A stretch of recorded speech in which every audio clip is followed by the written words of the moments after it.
What's up, chat? How's it going, everybody? We're playing BCO. I didn't drop, and maybe I should have. I don't know. But we're playing Black Crusade. My opponent's played Crabs. And he has Nurgle stuff, which is, as it turns out, is good against demons. So we'll see. I have this fucking guy I never removed from my list because I forgot. So we're just gonna get fucked. We're gonna spend 2 hours getting fucked by defilers, and then we're gonna see how we feel. It is what it is, chat. How good are they in Death Guard? They're very good in like Victorium. This is my opponent's playing I think a bit of a meme. So we'll see how we do. But I think turns out lethal hit defilers I think are good against me regardless. I don't know if there's gonna be if there's any change there. All right, chat. Let's hop in. Okay, I'm good to go. Yeah. All right. Yeah, I think we're all good. Do you need any? You know what my stuff does, right? It does demon things. It does do demon things. It does. They do get contagions. Chat. They do. Defilers, as it turns out, are just Death Guard models. So they're just normal. Yeah, that's why they have lethal hits because all their guns are covered in poop. You have las cannons on yours, not Reaper. Yes. Interesting. Upon further consideration, the battle cannon and the auto cannon was probably the right way to go. Yeah, battle cannon Reaper is extremely good for these guys for sure. Yeah, for Death Guard specifically, that's probably the right way to go. I kind of just copy pasted my EC loadout and didn't think about it. Yeah, fair enough. Cool. All right, let's do. I don't think I'm gonna take fixed. Although I do have Kairos. You have 5 characters. 1, 2, 3, 4, 5. We could just play the fixed game. We have a battle. Only have 4, right? 3 goes and the Lord. But the Lord counts twice. Oh so yeah. If he rolls the 2 up. Yeah, you'll roll a 2 up. Literally, no one's ever failed to roll a 2 up. That's as far as I know. We could just play the most degenerate game of 40k of all time, and we just like don't engage at all.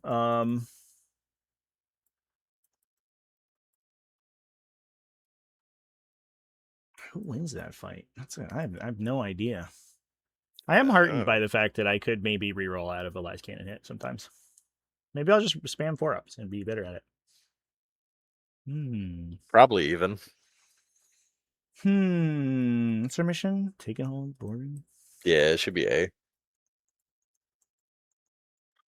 I have a suspicion that it's probably better for you.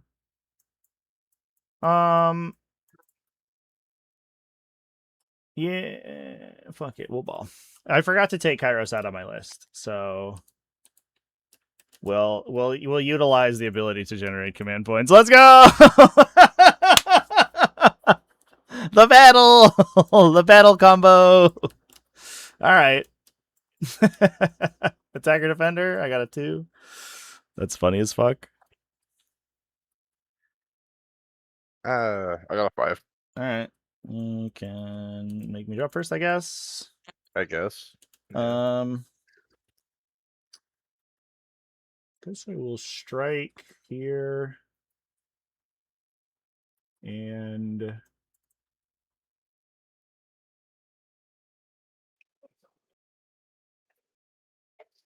strike Roddy?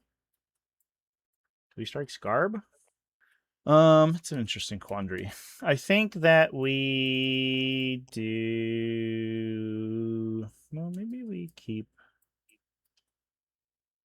Roddy on the table. What's the line here?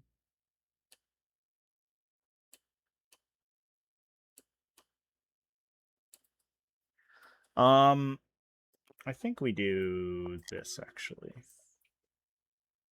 Sure, we'll do that. Okay. And then I'm dropping first. Yep. I will turn my ticky-tacky clock on, and then I will put. Of all the games that are not gonna go to clock, this is probably one of them. Put these guys back here. You don't have indirect, right? Yeah, just vibing. No. Do you want to be blue side, or are you on your side? I should be on. I should be on the red side. I don't know why I put them on blue side. I've never done that before. I guess it's just one of those days. Beep, boop. It's a good call. I would have forgotten what side I was on halfway through too. Would have been really embarrassing.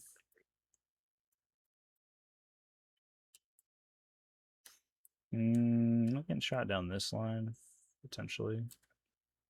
So we'll choke up a little bit here. Just don't want to be shot like through this lane, basically, on turn 1. Okay. In all fairness, I have to get within 18 of you to shoot you. Only if Bellicor is next to these guys, and I'd like the opportunity to put Bellicor somewhere else. I think.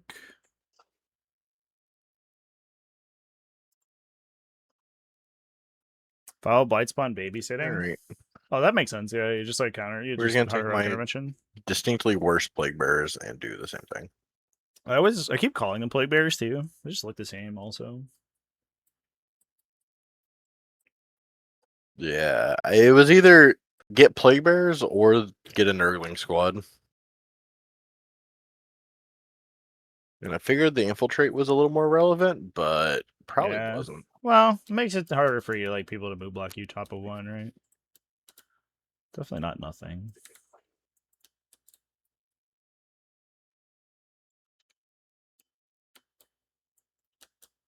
There you go. I'm wondering if I'm just like commentary build chat. I really do want to put my models to the side, and I don't know why.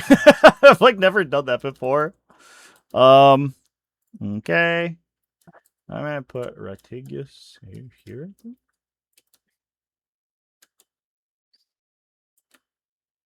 I don't know why I care about being within like movement range of the objective, because I'm just I'm not gonna draw any secondaries, so fuck it, who cares?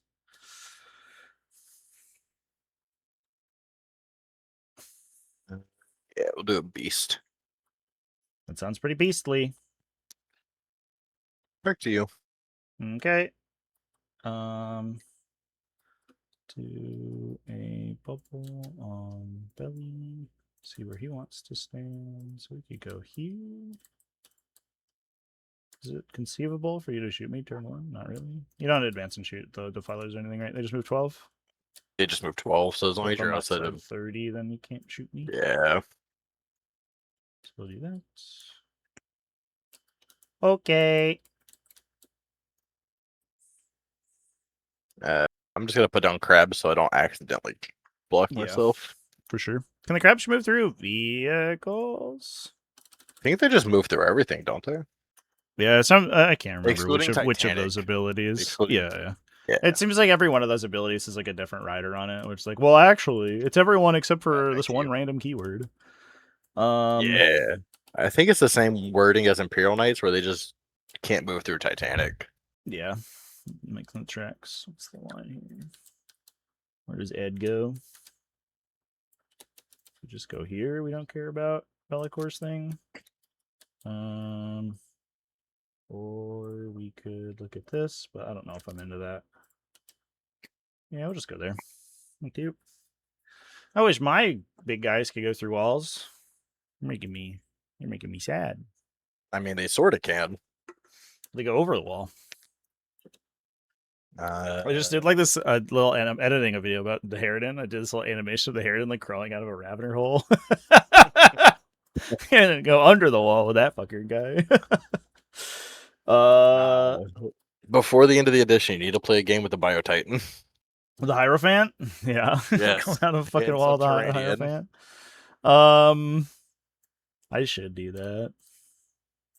I hate that model so much, but I should for the meme. It's so bad. It's so bad. The fact that it's more expensive than a Harridan like blows my fucking mind. I'm like, but the Harridan does like twice as much damage and it's infinite movement. What are you talking about? This is wild. And it's like AP2 melee attacks too. You're like, what are we doing here? This like costs 800 points. Are you serious? Or 650 or whatever it is. So I just don't want to be on this line from stuff going on. Back to you. What? Bird Boy is strength 11 on his big gun? Strength 11 on the little gun, strength 12 on the big gun. Oh, okay. So what you're saying is my crabs are sad. Yeah. Yeah, he's extremely good at killing crabs. He's like almost purpose built to kill crabs. Which is good. That's the one thing we get is we get a very good anti-crab weapon. But then the crab kills him and a guo. And I'm very upset. A crab just kills him in Overwatch randomly. Yeah, please don't. Okay, we'll go there. Yeah, I'm done. Tell you. Okay. So many things would be fixed by just making these models Titanic and not giving them towering. You're probably right. Or just putting them to like a reasonable points value. I think it's fine. Or do both. Yeah, or do both. 4K Dollars does. Yeah, the fact that they've dropped balance changes for Spear Tip and Commissar Yarrick today, but not Defilers, like fucking sends me so far. Somebody in my comment section was like, Yarrick costs like $40 or whatever. Defilers cost $170. I wonder if there's a pattern here. I was like, yeah. Yikes. Doesn't even look like a Tyranid. Yeah, because it was made in 3rd edition, and like literally the whole faction looks different. That's why the Harridan looks so fucked. Because like the 3rd edition Tyranid like design was way different. I don't know what I'm doing with these Nurglings. I get them back when they die, at least once, but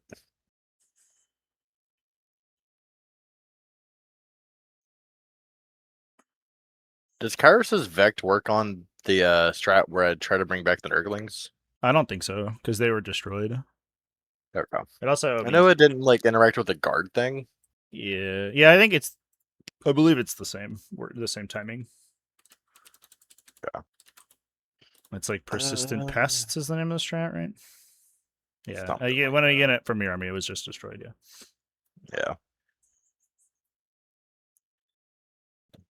And I guess we put the bloat drone like there. We had to have a whole discussion about that in at Richmond last weekend. The Tyranid player kept trying to use Broodguard Impulse on dead units. Or with Hive Tyrant. You can't do that. Oof. You gotta pay a CP. Okay. I'm deployed. Cool. Roll for first. I got a 6. That's not ideal. Well, I guess I'm going You get first. to go first. Oh, that sucks. Okay. Click. Oh, yeah, do your scouts. Oh, yeah. Yeah, you better run. And then I think this beast will just go like there. Neat. What? Your birds don't advance and shoot, right? Correct. And Kairos is 24. The other guy is what? Also 24? Yeah, they're both 24. There you go. And 21 on the... I don't know, it's all 24 on all his guns now. They changed them. Okay, so from so if you're outside 36, I just can't shoot you. Kairos could try to shoot you, but I need 3 conversions to kill a Bonbon, which is like a little bit feisty. No, I was just making sure you could like just walk your next turn. Oh, sure. Just advance there. I think you can just walk here normally, yeah. The 6. Looks good. Yeah. Yeah, you had him at 7, so I wasn't sure. Sweet. All right. Okay. Cool. We'll just do that. Good luck and stuff. Good little handshake. Yep. I'm going first. I don't love that I'm going first, and I'm slow as fuck. But let's draw some cards, and then we'll see. Oh, no, we don't draw cards. That's not what we do. We decided not to do that. We'll see if Kairos gives me a command point. He does. Thank God. Thanks, Kairos. The one time you'll be useful today. I'm not going to shoot anyone with Rodigus, so he will advance. We have to roll green dice because he's Nurgle. I got a 3, so he goes 10. We can go 5 and I guess you could walk out and shoot me like that.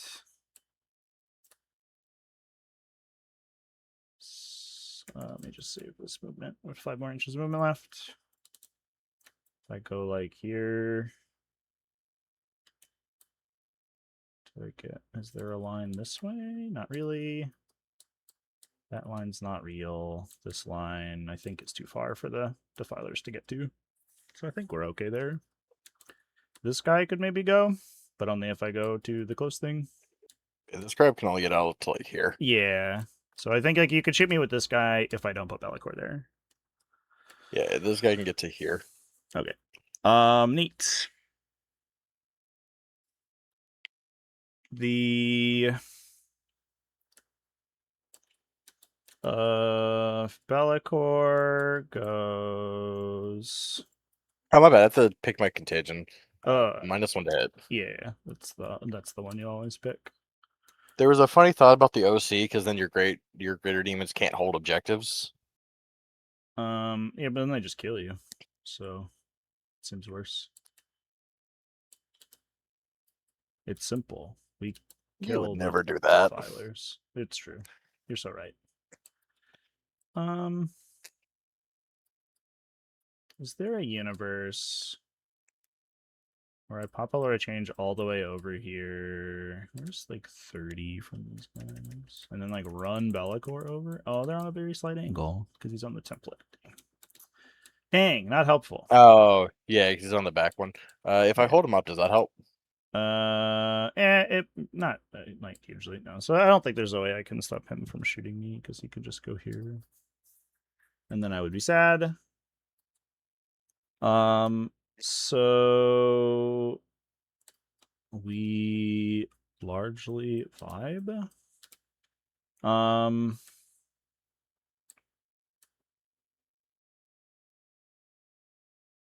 Well, advance Ed 1 inch. Okay. So he can go 8. And if we save where he's at, he could go over here.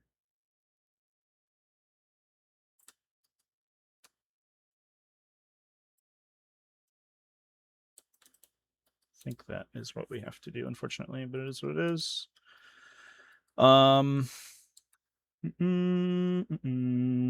There's no way, I think, to shoot those guys without getting eviscerated, so we're not going to do that. Bellicor will just like pump up a little bit and not be within 30, but be within 6 of both of them. We might as well shoot Kairos at a Nurgling, I guess. Kairos can sort of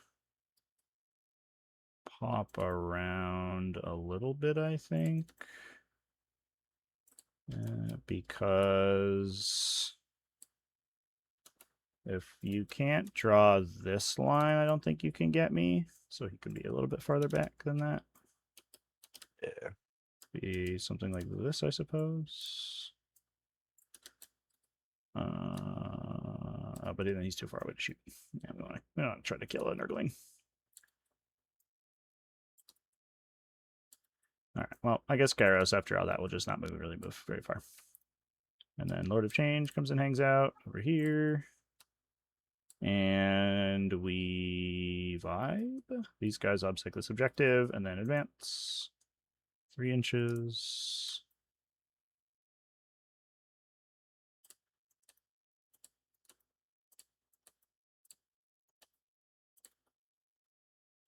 Okay. We'll call that good, I guess. I'll shoot Kairos at those guys. I'll overcharge my gun because I have no chill. How many shots? 2 plus 6 is 8 on 4s. Oh, and I'll make them toughness 2 with the guy because I don't know why. Because he's there. 3 on your emblem, please. Okay. Don't even kill 1. Do I explode? Kairos, you're just the worst. I'll pass it over to you. Did he explode? No. I rolled like a 4. No. When you said he was the worst, I was like, well, he didn't kill 1 Nurgling. I shot a 300-point demon at a Nurgling squad, and I did 3 damage. Like this Kairos is like laughably bad. That's fair. Yeah, I don't know. Okay, I don't think my objective because I'm not cool. Get good. Skill issue. Pretty much.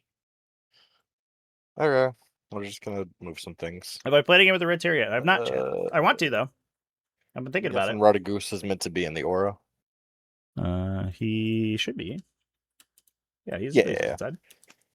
Okay. Both is meant to and it is. Truer words. The Lords of Change are not, but I don't think you can find them. I don't think I can see them. So I think it's okay. Yeah. And this 1-point bearer is in case it matters. Yeah, like I don't think I'm shooting anything. Yep. Makes sense. All right. Just advance Guo. A mighty 8. Hell yeah. I guess there's like a scary Scarbrand size Deep Strike. Don't worry about Scarbrand. He's nice. If you say so. I do say so. Do we just like have a beast on Scarbrand duty? Duty.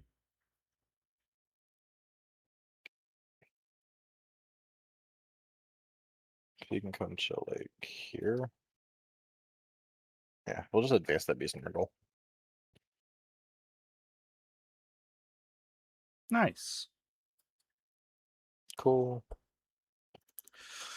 Oh yeah, I'm curious about the Red Terror chat. So I'm thinking, I'm having a consideration. There's like a little tournament in a couple weeks that's not very far away from me. It's like a little baby GT, Cool. and it's like within driving distance. So I might go, advance and I might just like goal. fucking play stupid Harridan and like maybe Red Terror and stuff.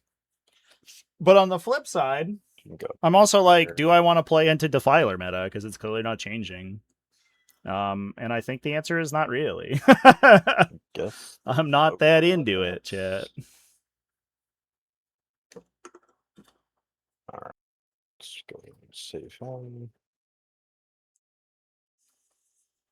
She's moving 15.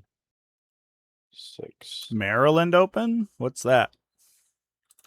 I could just stand up there. Do anything.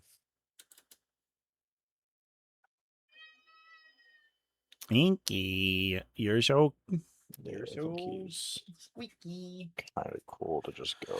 Last GT of 11th, so it's in like 4 years. How many crabs need to be sold before we get our meta back? Great question. People gotta stop 3D printing them, I guess. That was 13, 14.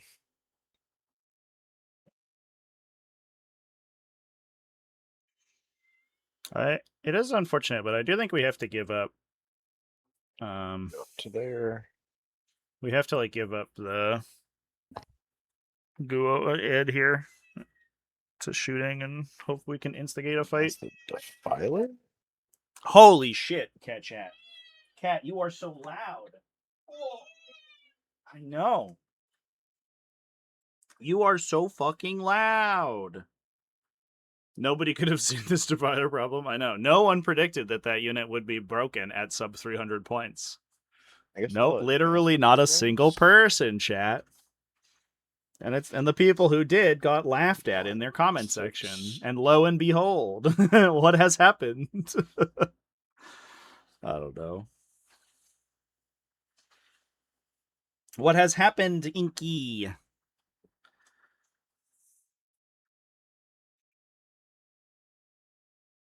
Inky's so funny because, like, literally as soon as I get on a call with anyone, she freaks out. As soon as I talk to anyone that's not her, she has like a little conniption. It's kind of cute. It's a little cute. It's okay. Yeah, they'll fix it in 11th. Just re-release the entire game. That'll fix the problem. What would they need to do? You have to stand on the objective.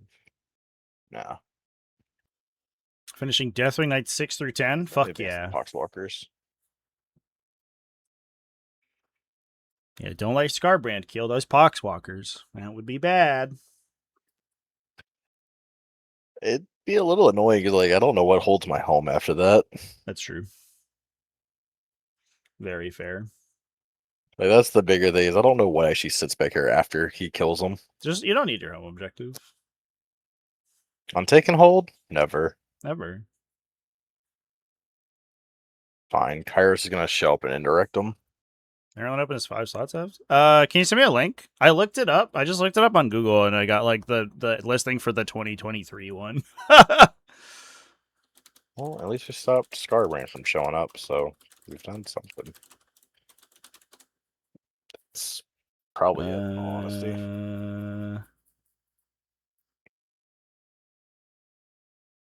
Yeah. Okay. Do you want to pick up any of your dudes? Let me think about it. The answer is, I mean, I can shoot this guy, right? Are you okay with that line? Oh, is he on that? Okay, my bad. Yeah. Yeah, I mean, like, this line gets very, like, this line's super wide. If you want to dodge this, you have to be, like, out. Oh, that's a fucking wiggly-ass line. Don't pay attention to that. It might just not be able to avoid it super well. Okay. Yeah, this is the arc, I think. Yeah, so you just, like, touch into the... You just, like, stand here and shoot. Yeah, I just, like, poke my little stick over here and call it a day. Yeah. Where's 24 from that building? Does that have to be, like, all the way back here? Yep. I guess that's mostly fine. I just don't think he's doing anything right now. So, like, you can still see me down like this, but at least now you have to be... It does not do much. It's like that, I guess. I don't know. Like, I think you're like always gonna get the first shot off, pretty much. Yeah. It's probably worth taking. Because, like, you just win if we hold and do nothing. Yeah, so, like, and if I clear... If I blow up a Defiler, your ability to kill a Guo is, like, really weird. You have to do it in melee and, like, roll some lethals, probably. Is there also stuff over here? No.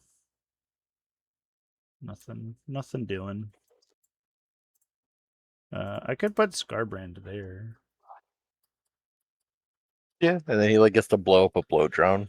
Yeah, but if we get a blow drone and a Defiler and take your home, or at least mess with your home, then it's, like, not too bad.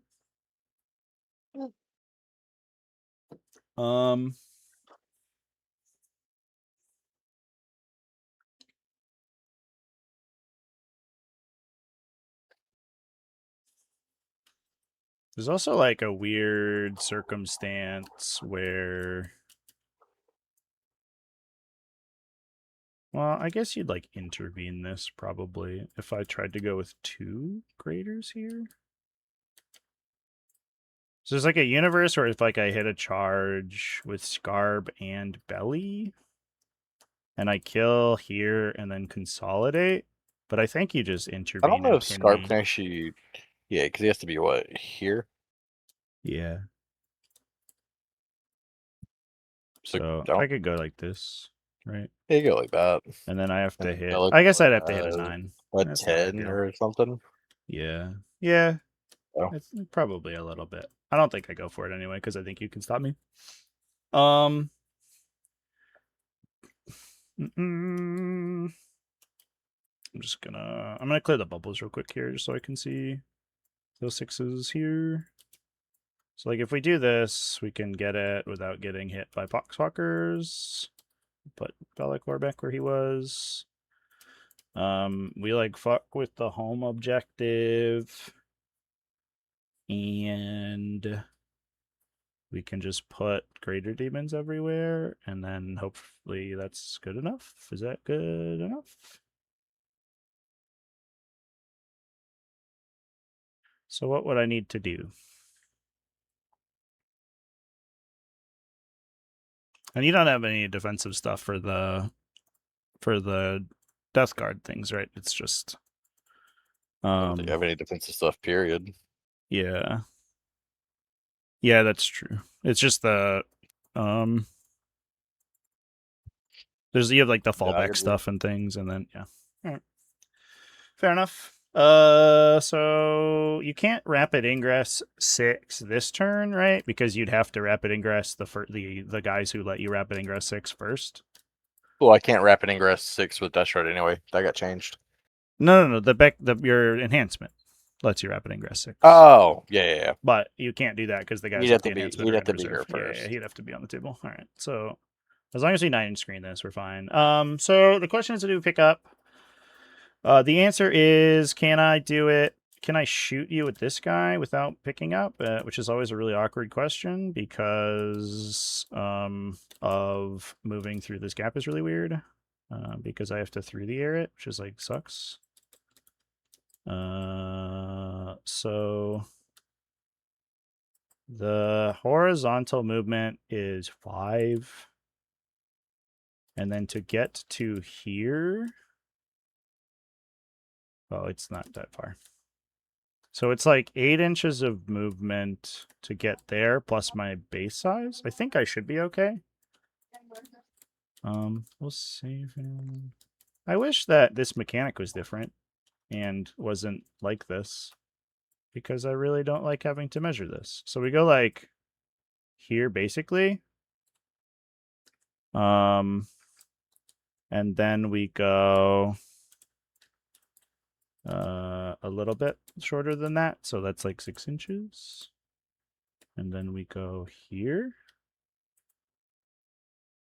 But we have to go forward first. Oh my god. I hate this mechanic so much. Go back.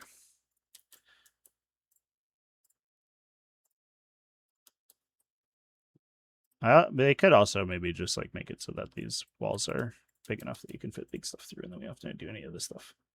So we make a little brick that is the size of the thing so that we can put him on the top of it to measure his base movement. So it's like this. So then he goes here. So it's like 6 inches of movement to get there. Plus his base size is nope, that's not right. He's 100 mil, so he's 4 inches. So it should be 10 inches, I guess, to get my base to here. So I guess it would cost me more than 2 to get inches down. To go down. Yeah, because you're 3 inches in the air. Okay, so I don't think I can do it. So I could just teleport him across the wall to do it, because otherwise I can't shoot, I don't think. Nope. So I'll have to do it on this guy. So I'll be at 2. We're not going to pick up Kairos because that's silly. We're not going to pick up the Plague Bearers because we want the screen. Rod, I guess, is holding an objective. We could pick up Bellicor. What does that get me?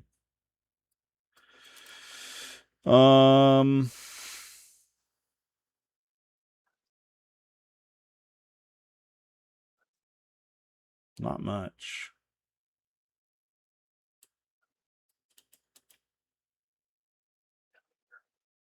Because Bellicor can just move over here anyway. So I think we are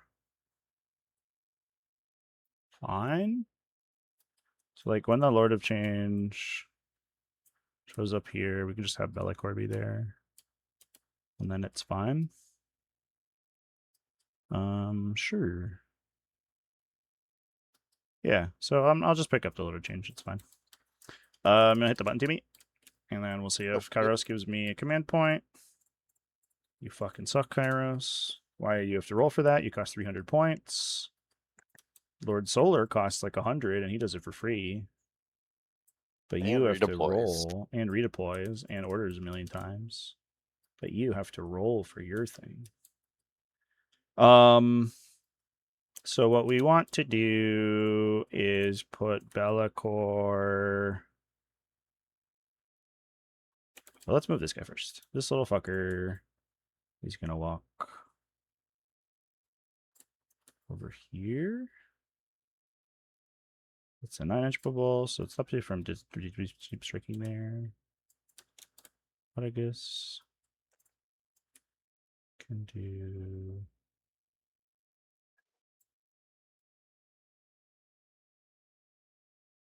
this.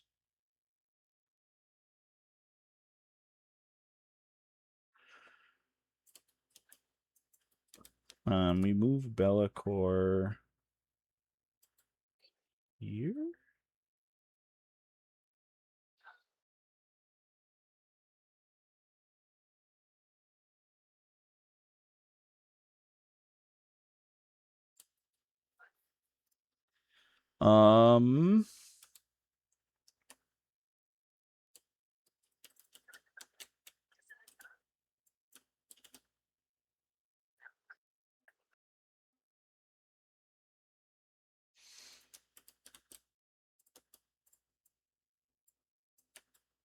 If Kairos moves up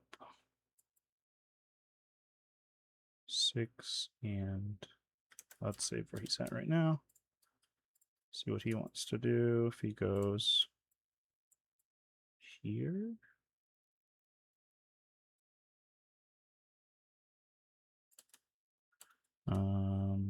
You couldn't move here. You could go there, but then you could. It'd also just like come up to the wall and then charge you through the wall. Yeah, it just costs you 2 to do that, which is ideal. It just cost me. Oh yeah, because the strat. Because I'm I don't Kairos. have anything else to do. Yeah. Because I'm Kairos. The problem is that I don't get to shoot anyone cool. We could just shoot bloat drones, I guess, which isn't fun. But it is something. I could go here and just shoot at defilers. But I leave this open. Could put a little friend there to make that kind of funny.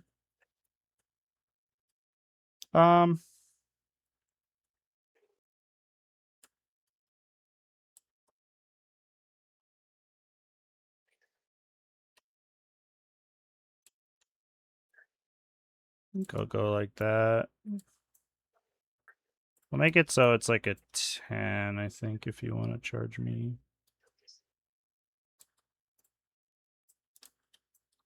Be like this, I guess.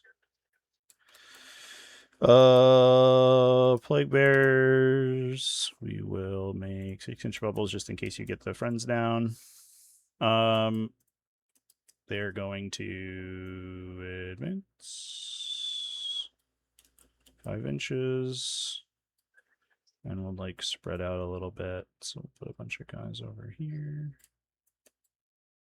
Do the dog bone over here. I have to be able to 9 the first unit, right? So you could 6 the big guys on me, but there's nothing I can do about it. So it is what it is. We're just vibing.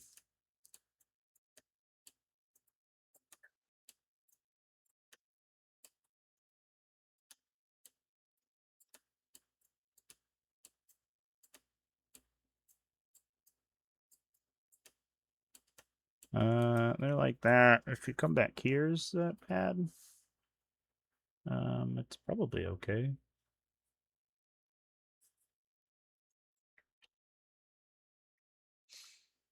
And then the question is, do we put Scarby over here?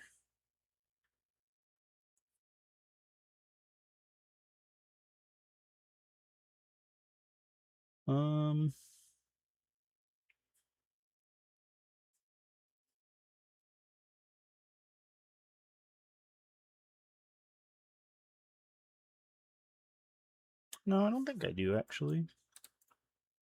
Let me think about my Flexi Boy, though.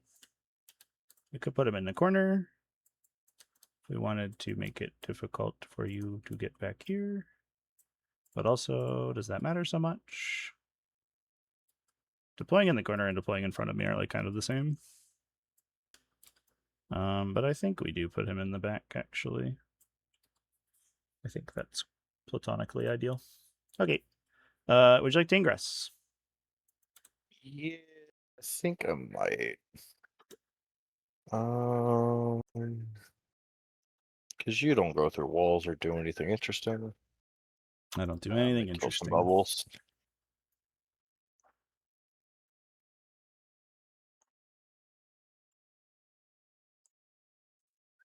So we could just have two Rotagooses stare at each other and have nothing happen. Yeah, the least exciting battle of all time.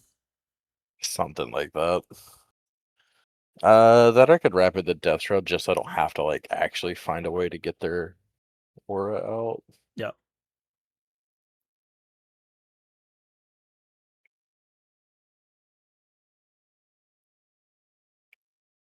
You could shoot me with the Lord of Change, but then you're not shooting the Defiler. That does seem worse.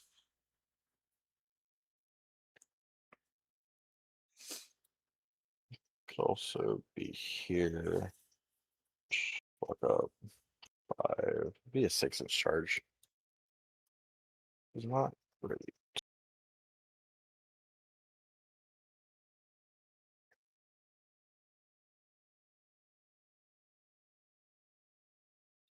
Yeah, I don't think you're gonna choose to shoot the death shroud over shooting a Defiler.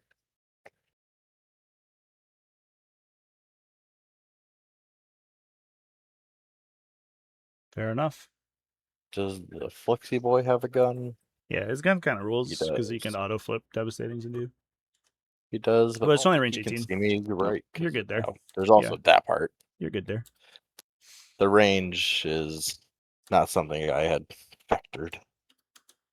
So you go like that. Yeah, he's What kind is of an the experiment. charge Also, he should be. Oh, he's. Yeah. Normally he's like a. He's a dude guy. What's the word? A sloppy bile piper. But he's kind of fun.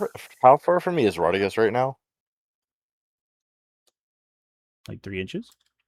So even on a 12, you wouldn't make it? Yeah, I can't eat the Greek guas can't go through here, so I just can't get over there. Oh, okay. There's also that. Yeah. Okay. So yeah, I'll spend a CP and just drop him there. Cool. Sounds good. I'll give them minus 1 toughness. Sedge. Get wrecked. Sweet. And then go. I assume we can't see them. Yeah, you're good. Shooting your damage nurglings over here. We'll shoot Bellicor at them, I guess. I don't feel particularly strongly about overcharging, so I'll just roll 9 shots. I think this is still devastating, 5? Right? It is devastating, so it's 5 saves, 1 mortal. Okay, I'm just gonna take armor saves. Sounds good. All right, back to me. We'll do the exciting Lord of Chain shot into your Defiler. I'll pay for extra AP, and I will choose to sustain hits my gun and overcharge it. Of course, do we roll a bunch of 6s? That would be cool. We did not roll a bunch of 6s. We rolled, in fact, very badly. 3 wound. Oh, we rolled really badly. Well, I think this game's going to be over pretty quick. 4 on your invuln. Yeah. All right. Well, okay. Fair enough. Yeah, this is a 10. This is a game of 10th edition 40k right here. 2 more AP 2, but you're in cover down to 1. 2. What a real data sheet that people made. You know, this model's twice as expensive as that model. That's pretty cool. Oh, because the enhancement puts him up to like he does 3 something, right? The enhancement puts him up to, I don't remember. I think so. I think he's like 305 or something. It's like very close though. This is stupid. Can also shoot here. Maybe we'll kill him. I shoot 8 shots. I hit on 4s because this guy sucks. 4 on your invuln, please. Or actually, it's AP1 or AP2. So I fell 3 either way. Cool. So 3 damage each. Do I explode? Down to 1. I do not. We'll charge the Guo into the Nurgling, I guess. We did it. Go here. I hit you with my stuff. Those are lethal. I can just pick up the Nurgling. All right. Yeah, I don't want to assume. And then I can go 3 inches back to Bellicor. Not that it will make a difference. Do I want to revive the Nurgling? Probably. I should be able to get into his aura. No. That's what the measurement was. He should be in the aura. That's a little bit weird. But he was it was 8.9 at the start of the movement, and then I can edge closer to the thing by going like that. Oh, you're good. If he's meant to be in the aura, he's in the aura. Yeah, because I measured it before I did the consolidation. He was just in the range. I don't know what I did here. There we go. All right. He might have gotten bumped or something. Yeah. I think I just moved him at a weird angle. Okay. And then I'll just respond to Nurglings. Okay. Well, that was a really bad turn. Yeah, that is what it is. Okay, here you go. Cool. Get a 10 and then take. Oh, you also got a 10. Oh, I should get a 10. Yeah. 1, 2. And then I'll just take a battle shock on my drone. Yeah, you're dead. He is shocked. I'll get 2 points for that.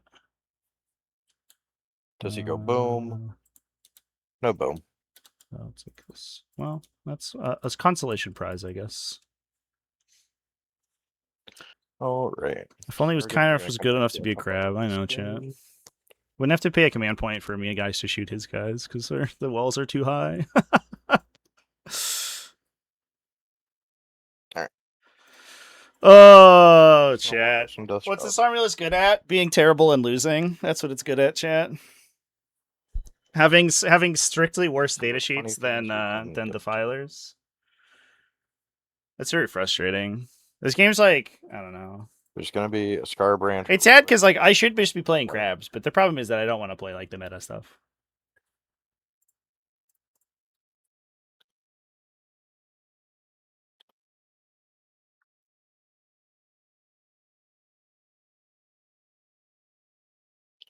So it's like might as well shoot him. I don't know. Doesn't go like that. 5 damage from a Lord of Change. So it's like you definitely need to spike up a little bit to kill the Defiler, I think, with the Lord of Change, but I think we have to take the shot. I basically need like 2 conversions from my little gun and 5 from my big gun. And 5 should be about the average, I think. Because I average like 12 hits or something, right? 1.5 times 2 for the sustains. So 10.5 and then 1.5. Oh, so 12 hits, 1.5 misses. So a 10.5. I should hand him on 3s like 7 wounds. And he should save 2 to 3, which means he takes between 12 and 15. If he takes 15, he probably dies to the little gun. So it's like a coin flip, I think. And I just got on the really bad end of it. Defiler.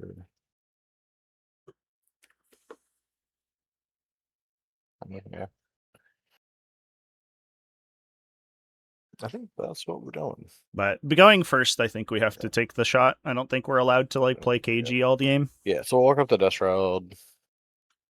Defilers aren't tanky? Okay, chat. I just did 5 damage to this thing. I think that's patently untrue. And ask if you want to Overwatch them. I might. Let me think about it. It's not like a good Overwatch, but it is one of the Overwatches of all time. I'm not gonna kill you, and I'm not even gonna bracket you. What else am I gonna spend CP on? No, I think I'm fine. You just do your thing. There you go. This guy actually needs to probably stand here. But I don't think it's unreasonable to say that Defilers, for their cost, are way above average defensively. 18 wounds for 250 is fucking wild, dude. Like, are you kidding me? Also, like, to make sure I don't. They have more wounds than a Land Raider, and like 6 times the damage. Suppose this Guo. Like, I think, generally speaking, 7. Defilers, like, the profile is buoyed by its points value. If these were 320 points, which is probably where they should be, this would not be as crazy of a trade, right? I shoot my 300-point demon and your 300-point vehicle, I don't quite kill it, and then we have a battle, right? But the fact that they are 25% undercosted is sort of coloring the situation a little bit here, chat. Oh no. Did you ever have Knight Valiant or a Defiler? Yeah, would you rather have a Defiler or almost 2 Knight Valiant? Or, excuse me, would you rather have a Knight Valiant or almost 2 now Defilers? We have blocked out the Scar Brand shape object.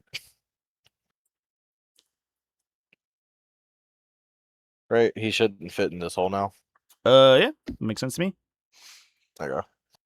He could like definitely run up and beat up a Grid Unclean one, but yeah, for sure. The Destrier versus the Defiler comparison's fucking nuts, and it's frustrating too because it's like so clearly that they're pushing for sales.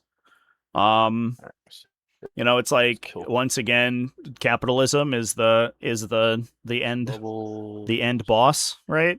And it's like ruining the end of the edition here. Get a 12 on this guy, and some 6s on these guys. And this is the frustrating thing too, chat. And I don't think people necessarily understand like the issue, the true issue, which is that like this is the Defiler play pattern. You just eat the hit on the chin, and then you walk your whole army forward and table your opponent. Because especially if you're going second, your opponent has to engage first, and there's no unit in the game that trades efficiently into a Defiler. Even if you can one-shot it, you're going to one-shot it with a unit that costs significantly more, and the Defiler player is going to be up in the trade. So it's like Defiler makes a charge first. The play pattern of like I just moved my Defilers into line of sight, but it didn't matter, is like incredibly toxic. And that's like my real issue with them. I'm okay with armies that like have good independent units, but the fact that you have to like it's literally you just trundle forward. Yeah, so I think I'll just drop right. I guess is like whatever. No, if I'm giving you one, might as well give you all the beef. Well, this would be a 12-inch, 9-inch deep strike, right? Yeah. I just had to get the bubble up. Oh yeah, sorry, we both clicked it. And then 9 off of bird. Probably means he doesn't actually fit. Yeah, I don't know if there's room over there. Yeah. Do you want to pull this Big guy boy back? Nah, he's fine with where he's at. All right. Because like, let's him shoot Ed if the chicken dies.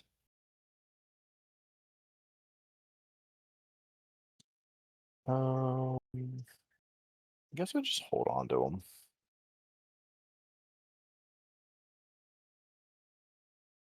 Yeah, we can just hold on to him and rapid him later. Okay. Would you like to rapid ingress your wingless chicken? I would like to rapid ingress, I think. Part of me wants to go over here.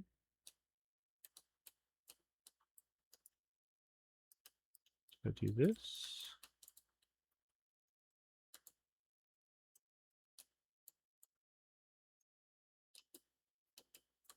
The problem is that I don't have a good way around here. It's sad that these guys can contest me. Because if you couldn't, then I could rapid ingress fucking wherever I wanted to.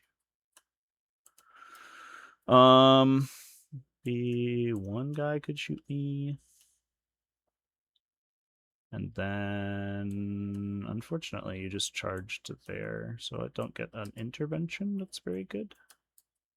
The other alternative is that I do a normal deep strike, and I go here. But then, well, either way, I get shot by one guy, I think.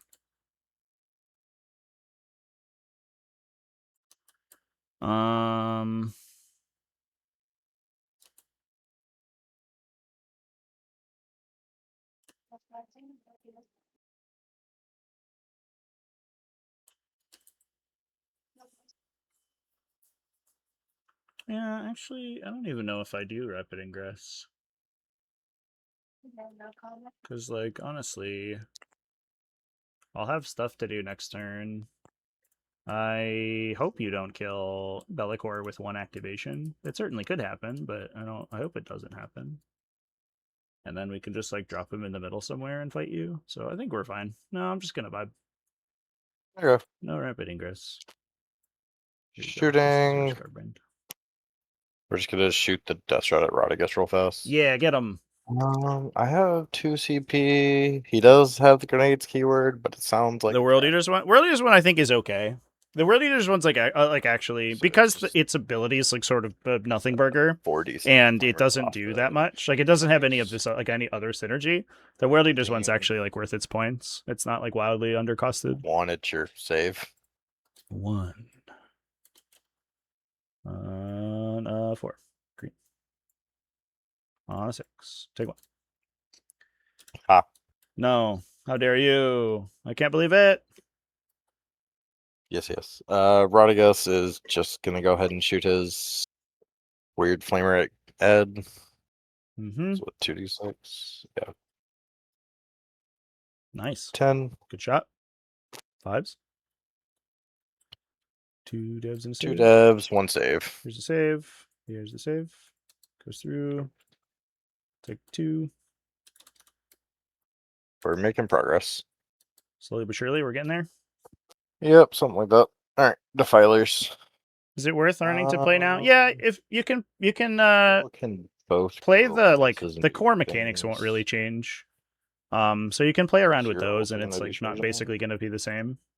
Can't see where to go. So yeah, we're just gonna have the first one shoot the Lord of Change.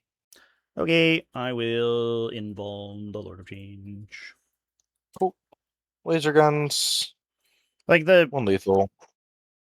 The movement phase and how the And then other normal stuff works is not 2 going to be involves. different.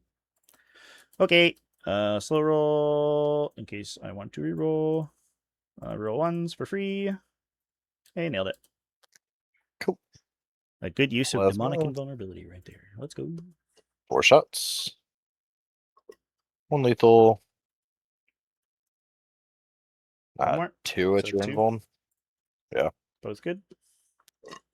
Well, I guess Excruciators. we can both play in this game. Oh, did you want to do your -1 with this guy? 3. You can do either of the sure the burbs. I'll just point at Lord of Change. Okay. But 3. 3 from the 2 damage gun? Yeah, from the Excruciators. I'll take 4. Alright. Next Defiler, second, same thing. Sounds good. Lasers. Well, where's your Lord of Virulence? That guy. I know, right? 2 invulns. Slow roll here. 1 goes through. Do I reroll that? What do I need? I could like pay for a reroll next turn or in the fight phase. Will I need a pickup? Probably. So I think I just eat it. I'll just eat it. 7 damage. 4. 4 damage. Am I gonna just live because I rolled a bunch of invuln saves? Right. That'd be wild. 5 shots off the plasma. Also, your hit rolls are atrocious. 2. Okay. Well. Sure. Well. All right. Guess we can. We're getting somewhere with the Excruciators. Yeah, there we go. 5 more. 5. You fail all of them, he dies. Rerolling 1s. That was like the highest value demonic invulnerability I've ever used in my life. That was crazy. It saved like solid. 4 or 5 right there. At least 4. All right. Well, that was the interesting shooting phase. So now we just charge. Yeah. Don't do it. We could declare a 9. In fairness, we did both like spike our saves pretty hard. If we get in the way, then this guy made like 5 of them. Clean one. So I guess we're just like on the same page here. Or we just don't do any damage. We're gonna charge rod, I guess. I hope this isn't one of those situations where I complain about my opponent's units and then his units roll like trash and don't do anything, and then I look like an idiot. That would have been nice. I'm like, man, these Defilers have so much damage potential, and then my opponent's like, I rolled 3 1s on every attack roll, and I do take nothing. That would be embarrassing. Still go there. I have 2 CP and like nothing to do with it, so fuck it. We'll declare a 9 into the Lord of Change. Oh shit! All right, we'll CP it. Right. I guess.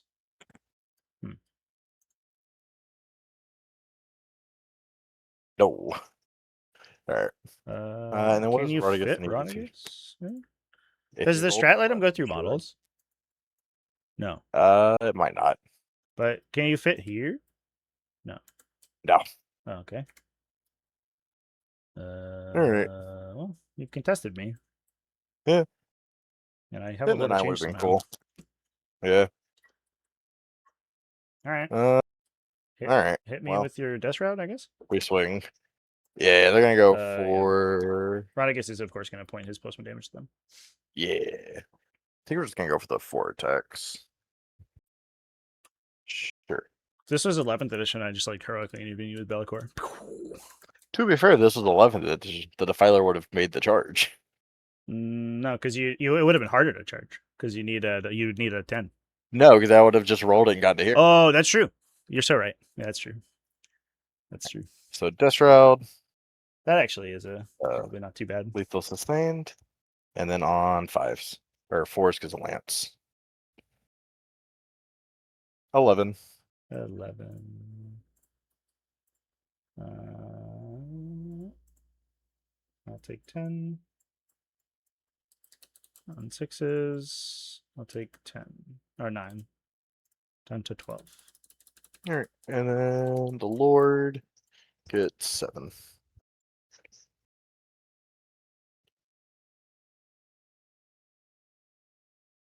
Just 3.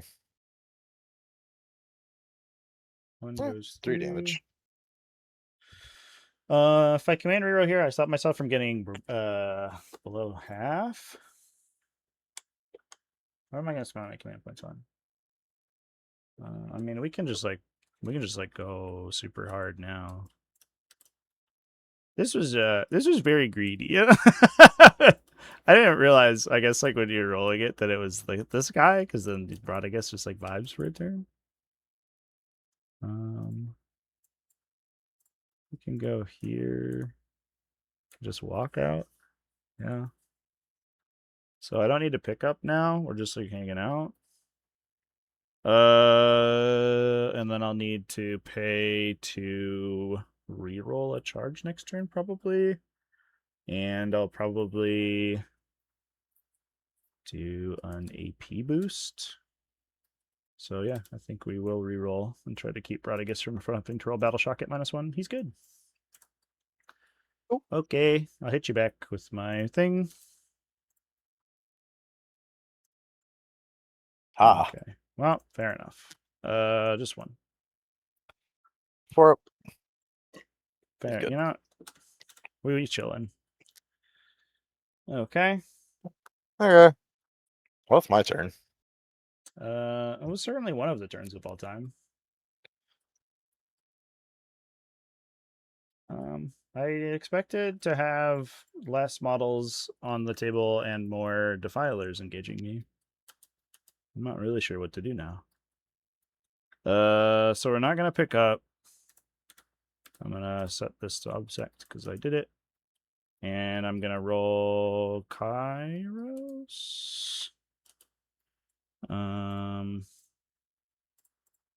He does give me a commander point. What a Chad. I have to roll Battle Shock for this guy. He's fine. He heals for 1. I hold 2 objectives.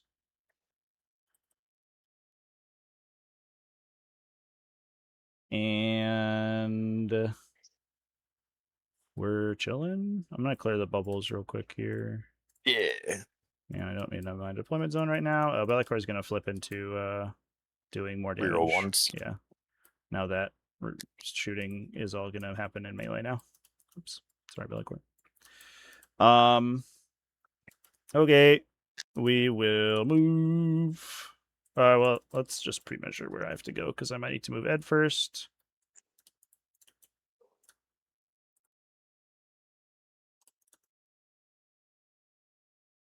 Two. That's 8. That's 10. That's 12. And then if I go there, I could put Scarby here.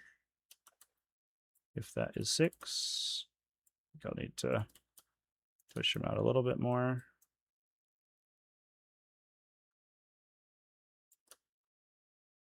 Could make a 7. If I feel like it. If I'm feeling lucky. I think that's probably the game plan, which means Ed, before Bellicor moves, Ed just has to like move out of the way. And I guess that he goes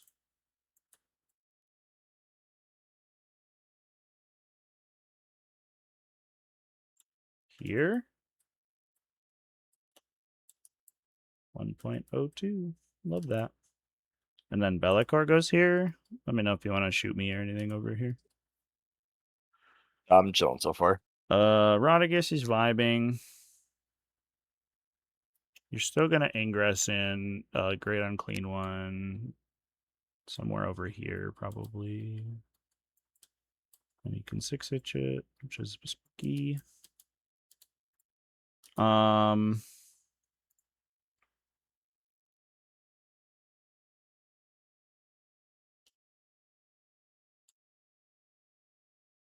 It's this guy's the beckoning guy. So you can't 6-inch like on this side of me because the Great Unclean One's gonna be there, right? I mean, if we just go like this, you can just beckon in here.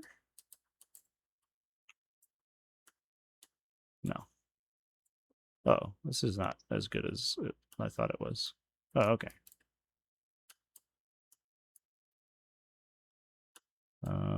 So like the area you come in is this template. Template's getting us is over here. So I don't think you can put him there at all, just because the rod I guess is going to stop you. Makes sense. And then the base doesn't fit here, right? So you could go like here and then move through the wall, I guess. Which I can't stop, so I think we'll just let you do that. And then this guy will just like move out of line of sight, so he's a little bit harder to kill.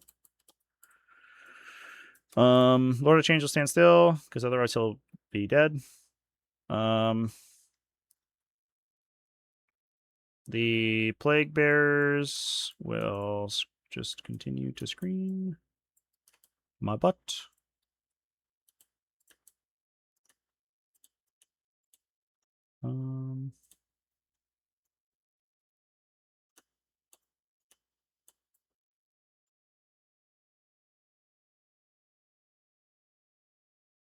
And the Nurglings, this is the respawned Nurgling squad. So yeah, it's the respawned. So if they die now, they die in real life. Yep. Cool. Okay. Neato. Well, that'll be movement, and then we'll put Skybrand there. What would you like to do? I don't think I really wanted too much. Yeah, the -1 to hit Contagion's really good here, chat. Anything? In the builds where I had a Bloodthirster, it actually like changed this matchup quite a bit, but not anymore. I don't have in this one. Yep. We just chilling. I hope, chat, for posterity, that we can accept that my opponent got very greedy and also rolled like trash on his turn. And I rolled really well, so like I don't know. Okay. Let's do Great Unclean One. Toughness debuff is still here for me. And then I will put mine. It doesn't change the math on the Death Shroud Terminators. It changes the math a little bit on the Defiler. So I'll put it on...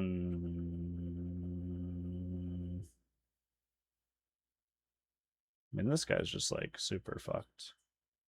If I have to make all these charges into him. Yeah.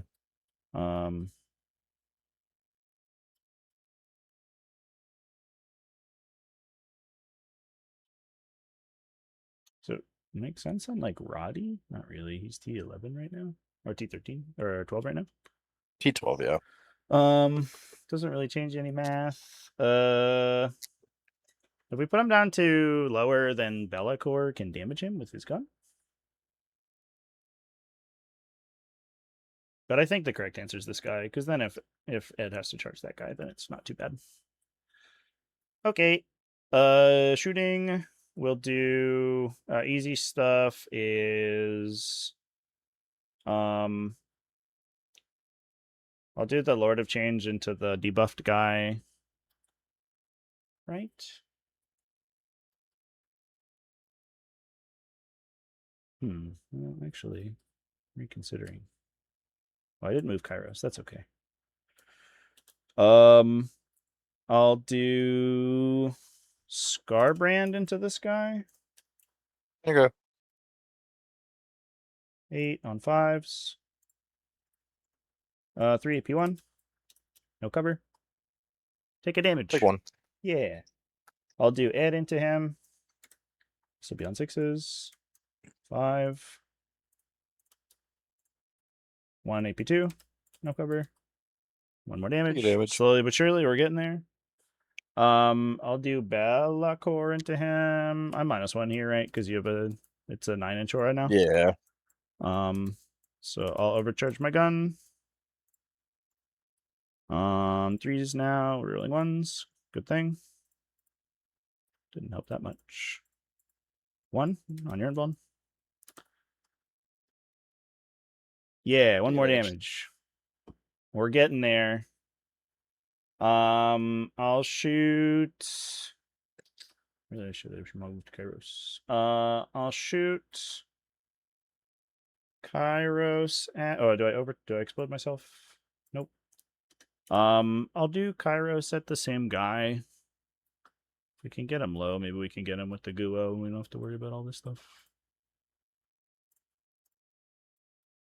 8 on 4s because I didn't move to C. Cool. Kairos, 300 points. Does he blow up? That was I don't remember if I rolled. He does not. All right. And Lord of Change will shoot. If I shoot at this guy, he'll be in cover. So I'll pay a command point for bonus EP so my little gun can shoot through him. No, here's what I'll do. I'll just shoot the little gun at this guy. And I'll shoot the big gun at this guy. And then I don't need the extra. Oh, I do need the extra AP. So I will pay you for it. Nope, down. Cool. We'll do sustained hits on the big gun. Here it is, into this guy. Overcharging. Rolling 1s for Bellacore. 2 sets of sustains. Oh, that's Eroticus. Surprise. 3.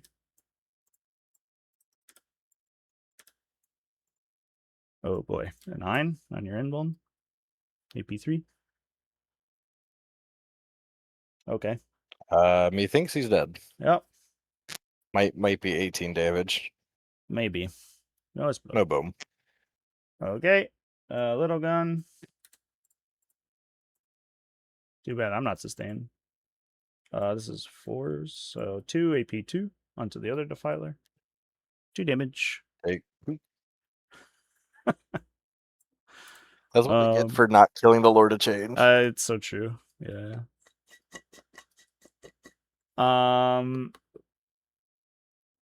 Yeah, that interaction was pretty wild. I was like, well, I flubbed on the Defiler, now I'm dead. And then he was just like, what if I made all my invuln saves and then called it a day? Okay. Fair enough, I guess. Do I explode? I don't know if I rolled. Nope. And then that's every gun in my army. So let's oh no, Rodigus. Spray. Oh, yeah. Does that matter? Well, I can't see anyone else, so it's the only target. 9. 3s, right? Or 4s. Oh, I'm strength 8, right? Strength 8, yeah. Did I just misread that? 4? Yep. 5. So 2 devastating and then 2 armor saves. AP2 ignore cover. Take 1 damage. Dang.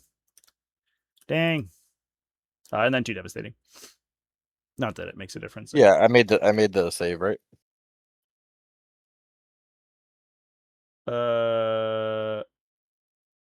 So it was 2 devastating wounds and 3 saves, right? And then Okay. So I owe you 2 more saves. Okay. So he takes what, 2 damage? So it would be 2 damage, yeah. Okay. I don't think it matters because if I hit you with my stick, then he'll just die anyway. Yeah. That I would need like a pretty wild swing up for that to make a difference. So we could do this charge like a 9 or something. What is that move? To try to get the objective. Be pretty rough because he has to walk a little bit around to get around the grid and clean one. Yeah, he'll charge first and go to the Defiler. So he shouldn't be there at the time we make this charge, but it just depends on where I go with the other charges. It's probably a 10. That looks like a 10 to me. Yeah.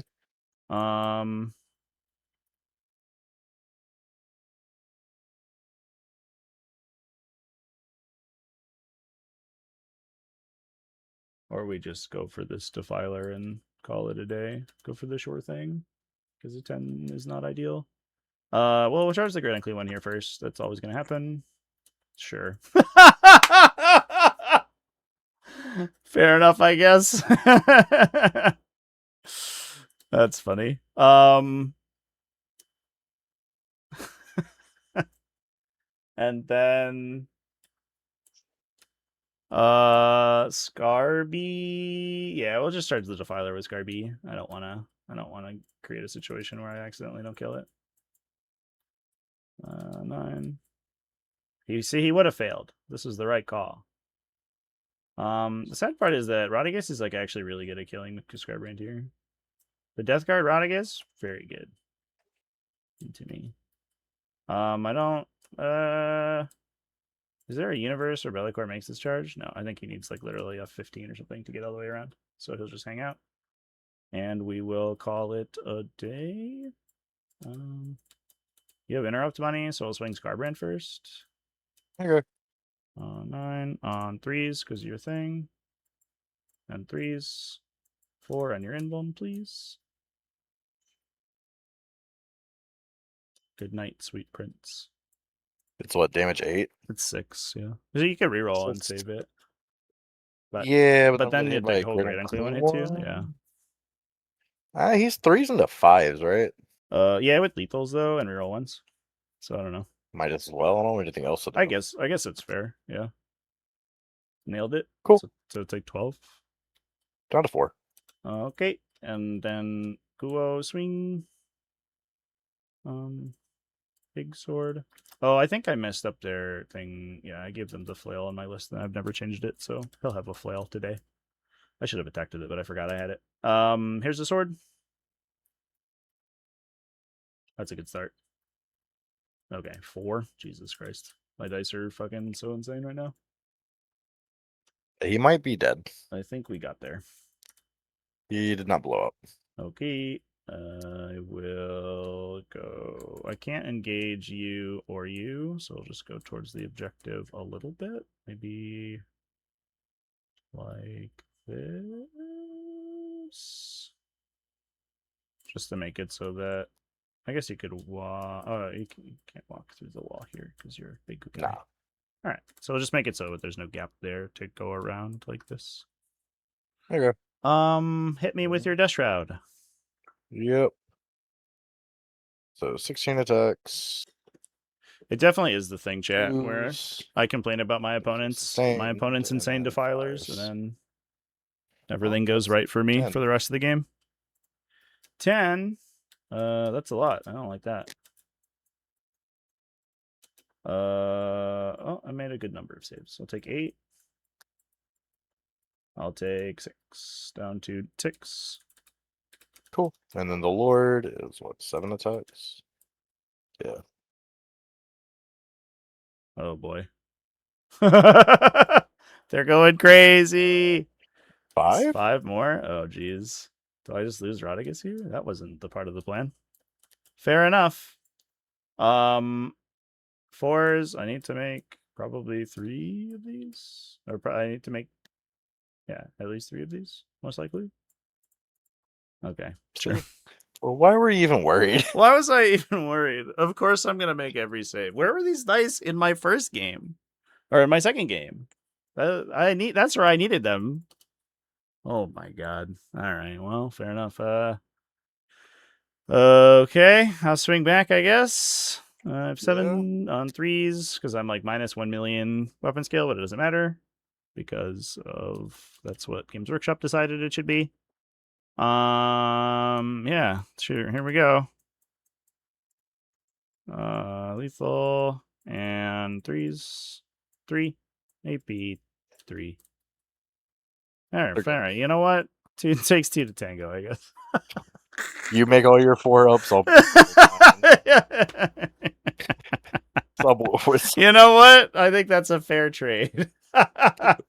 Okay. That's my turn. I get to bring it down for 4. Whatever 18 2? is. Like that. Yeah, it's 20 for the big break point. Okay. Over to you. I will get a 10. Rodriguez has attacked 2 times with these guys. He's done nothing. And we see what we can do. But he has also he lived, so I don't know. In fairness, my opponent also rolled like 10 saves out of, or 10 successful wounds out of 12 attacks. So, like, I don't know, chat. Yeah, that's what the 2 Brown Bring It Down was last turn. Rodriguez, I suppose we'll just come to, like, here. And then this grid unclean one can go 5. And that is unfortunate because I think I lose my expansion here. Yeah, we both rocked fixed, chat. Because, like, I think that this game just comes down to the Brawl in the center because it's take and hold. I don't think that there's a universe where we, like, do a lot of, like, really weird, cheeky stuff. Actually, a 9. Oh, I'm with it 7 anyway, so Rodriguez just has the ability. Okay. You have a lot of CP. And I am missing crabs.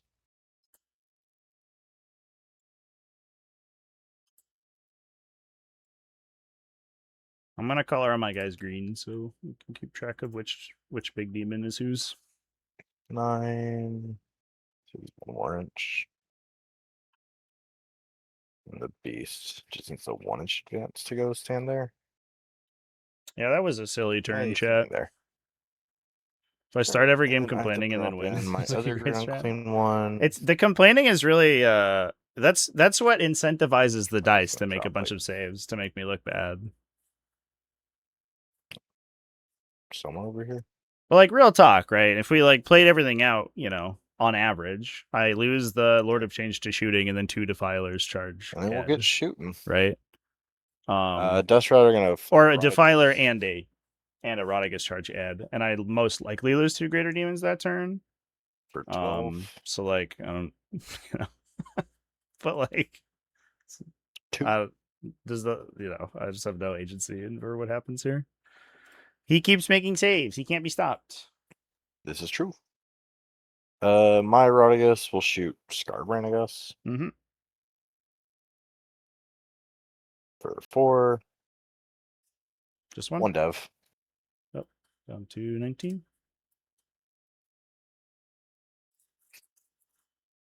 The first Grand Clean one will Flamer Scarbrand.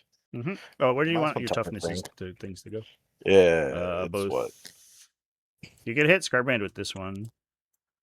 If you want that one. What? Or you could put 2 here. That puts him to 10 down to 9 because of the contagion. Yeah, so we can put 1 there, and then this guy would also be -2 toughness, so he'd go down to 11, which doesn't do anything. Makes you feel better. That is true. So yeah, we'll just go ahead and vomit on Scarbrand for 5.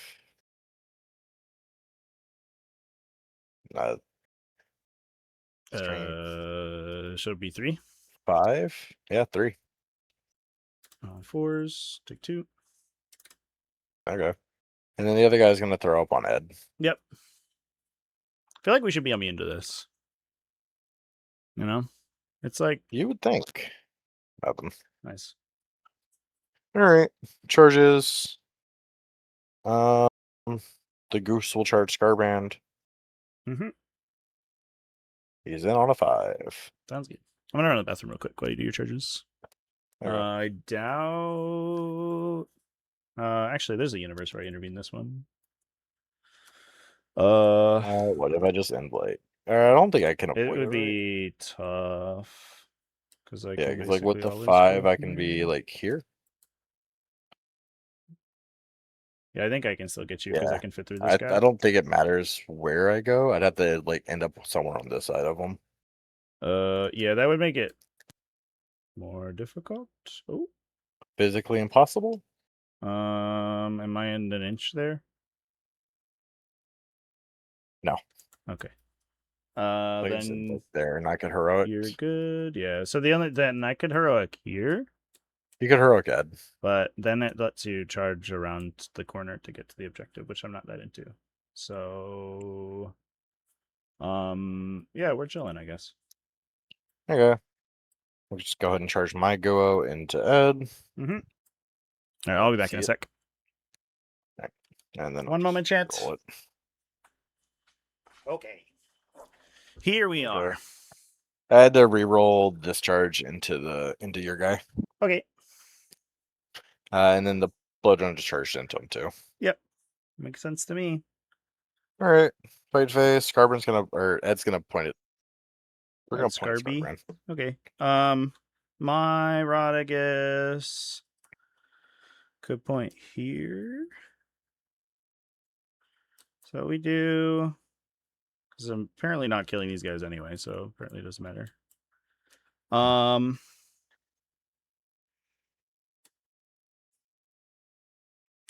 We point at the bloat drone and just try to blow it up. Can I see the bloat drone? Yeah. Yeah, we'll point at the bloat drone. There you go. Cool. All right, we'll go with Rodriguez. 7 attacks. 2s and 3s. Nice. Less nice. 3. Take 4. 1, 2, 3, 4. Yep. Do you want to interrupt? I guess I should. Rodriguez is gonna swing first anyway, so we could interrupt with the Guo. In case you like blow me out here, I guess. It's 2 commander points. I'm like wondering where these command points go for the rest of my game. I think we're in the same boat, or it's like I don't know where my strats are. I guess I will. Oh no, it doesn't matter. It does. Oh, it only would matter if the Grand Clan one shots me. Which I guess if you do that, like more power to you. No, I'm just gonna like vibe. I'll say I think he's gonna hand you 3 saves and you're gonna make all 3. I mean, that is how this game has been going. For sure. Yeah. Okay. Yeah, do you have the knife? You have knife on him though? Oh yeah, he has a knife. Yeah. Knife is goated. 1 lethal. 2. You went on. Oh, you have 1. Wait, only 1 toughness debuff on me. So I'm at 11 right now. Yeah. Okay, we will roll slowly because they are random. I'll re-roll that. First one's good. Second one's good. Yep. See? Well, yeah, I guess you did hand me 2, but I did roll 3 saves. 3. So at the end of the day, it's like basically the same. Lethal, just 1. Just 1. Goes through for 3. Take all 3. For 3, but it's only 2 damage. You pointed Rodriguez at me, right? No, he's at Scarbrand. Oh, well then I'll take only 2 then. Took 4. That's true. Yeah, in my head that was there, but we already talked about this. Yeah, and then yeah, I'll swing on the bloat drone and try to kill it because I don't think I really do anything here. So you're interrupting? Oh no, your bloat drone hasn't swung yet. Yeah, no, I'm not gonna interrupt. There you go. Sorry, I forgot it. It had 10 attacks, 3s and 5s. Oh, but what I should do is swing Rodriguez first anyway.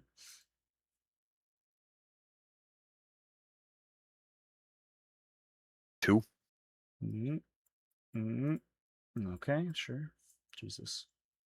This has been a game. Oh my god, dude. I don't know. Yeah, I'll swing Roddy. First non-charger, right? We did all these. 1, 2, 3. Yeah, they're all done. I'll try to see if I can kill 1 Destro Terminator. Well, we got lethal hits. It's exciting. Just 3. Can I do it? I got handed enough to. He's flat, right? Yeah, it's flat 3. We got 1. Let's go.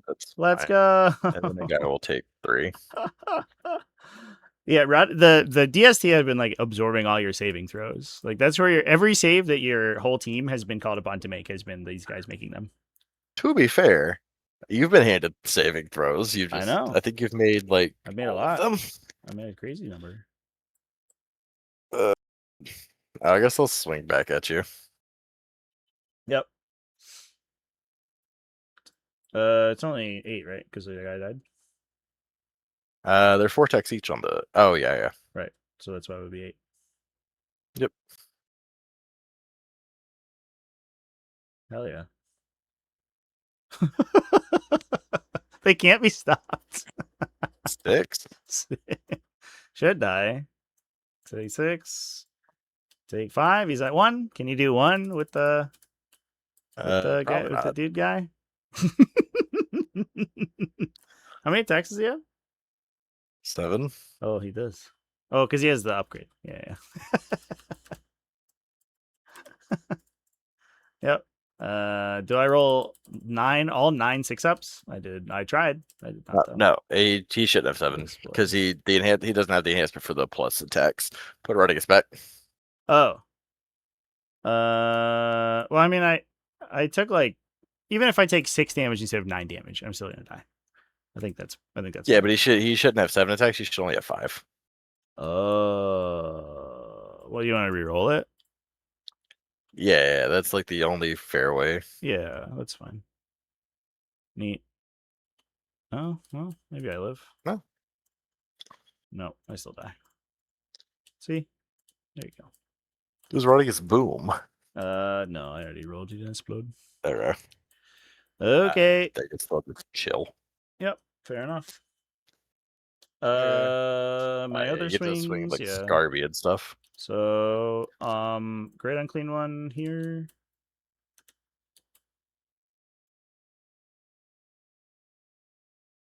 That is 3 or 4 on your invuln. On the blood drone. On the drone? Yep. All right, I'm not going to reroll anything. 2. I've already command pointed, so we're just vibing. That's unfortunate. 8 damage. 6. No, I pointed Rodigus at you. Down to 2. Dang. Scarby.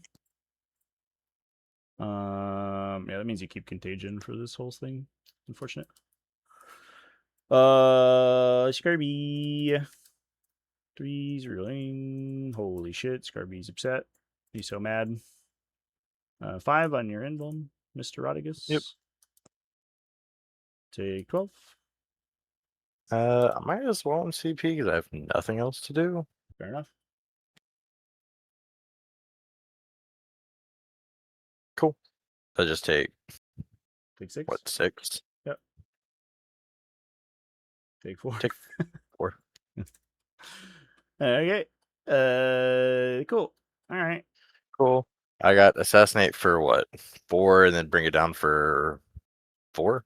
Assassinate for you killed this guy, so bring it down should be 6 because he's 22, and then assassinate would be 4. Yeah. Yep. Cool. Okay. Alrighty. You don't get the 15 now.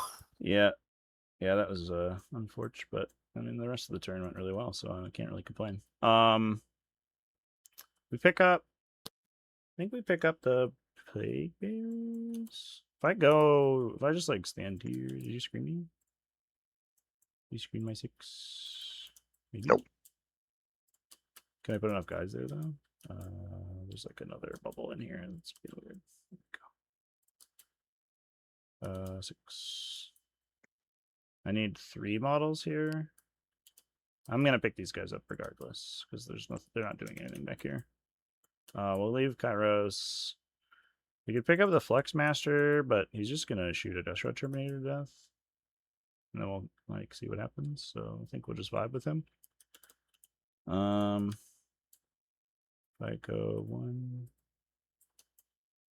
2. I don't think I can fit all 3. I don't think I can. The wall's in the way. No, there's no way. So we could charge you but we can't get out of Rodagus's line of sight, so you just kick the shit out of me. And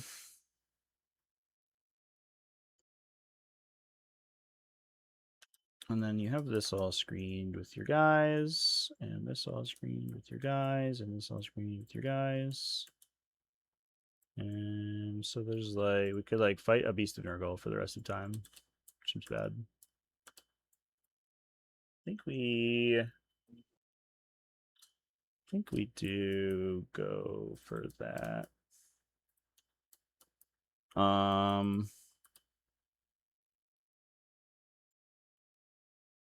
Regardless, so that's probably happening.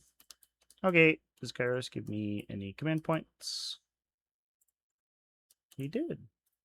That's exciting. All right, we have to deal with these fucking guys. I will just peek my Flux Master over here. Outside 12. I'll just look at you. Menacingly.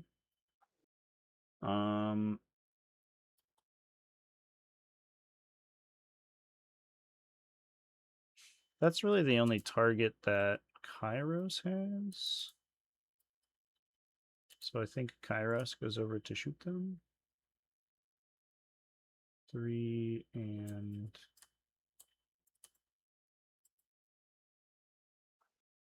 5 and 7 more.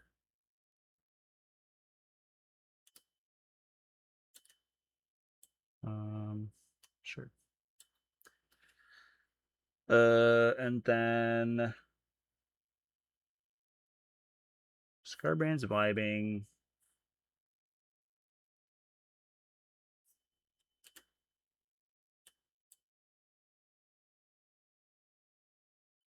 Scarbrand is vibing. Be'lakor, I think, goes.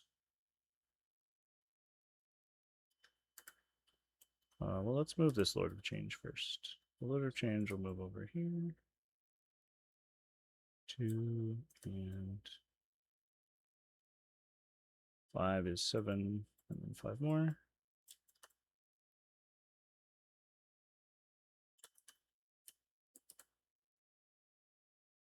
And then Be'lakor goes over here to fight these guys. Guess we should put these guys so they aren't like inside of each other.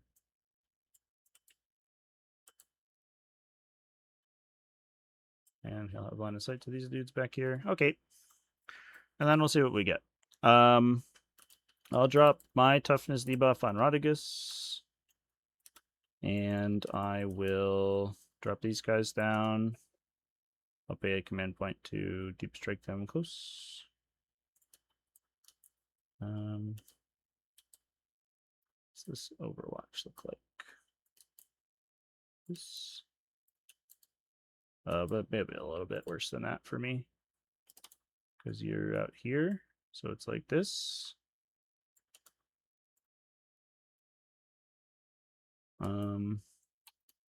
So if I dodge the Overwatch, it would be a longer charge. Or we just accept it.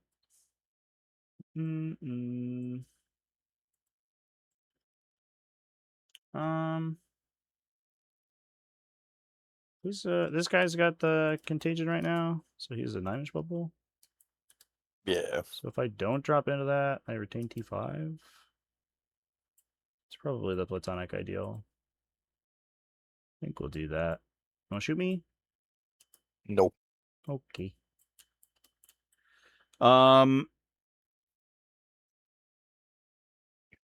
The pew stuff. We'll do this little guy into these guys. Oh, actually, no, I'm looking at it. He can see a bunch of people, but Kairos can only see one guy, I think. Oh, no, Kairos can see the character. So we'll do this guy first. I'll just blast you 3 times. Arcane Fireball. 3 shots. On 3s. On 5s. 1 flips to a 6, so we'll just devastate the 1 wound guy. What a Chad. Kairos will shoot you an overcharge. That is 9 shots. On 2s, because I can see you this time, and then 3s. Just 2. It's AP2, but you're in cover. You're fine. Good job, Kairos. Weird. He's okay. He did kill that one guy. That was pretty cool. You have 2 guys left. Let's shoot. Let's see. I'm gonna shoot the Great Unclean One's Flamer at the blood drone. See if I accidentally kill it. Survey says. Nope, I don't think the answer is probably not. 1, AP 2. 1 damage. No, it's 1 damage. Oh, he's at 2. Yeah, sorry. Yeah. Flamer from Scarbrand in the same target, obviously. We rolled double 6s because we're awesome. 5 AP1. Man, should have just done him first. Yay. No. Good night. No boom. Cool. So that makes that easier. We'll do the Lord of Change into Rod, I guess, with everything, I think. And then we'll just see what happens. Choose to stand on my gun and overcharge. Yep. Yeah, we'd be -1. So the little gun, rerolling 1s because of Bellicor, and then 4s here. 3. 2 damage each. 4. Yep. Nice. Takes 3. The big gun. On 3s, rerolling. Oh boy. All right. These are sustain. Oh, that was a hell of a roll. I get 6 more. Yeah. Okay. Well, that's pretty good. These will be on 3s. Fucking 10. Jesus Christ. Well, take 12. Well, he's not dead somehow. He's not dead. He will take 11. Explodey. I forget if I rolled Kairos or exploding. So I'm gonna roll again. I think you did. Okay. I just couldn't remember. Somehow I lived that. I mean, you shouldn't have died. It's fucking nuts roll. I'll shoot. No, but once it was 15 shots and like yeah, or something, I should have. it was died. It was like 1 miss and 15 hits. Yeah. Bellicor, I guess we'll shoot you, and the odd chance we accidentally roll a bunch of devastating. 3s, reroll 1s, and 5s. 2 dev, 1 save. I'm not gonna devastate you. All right, just make the save. Take 2. All right. And then we shot. We're charging. Charge Bellicor into the DSTs. We have done it on a 10. I do think I go here.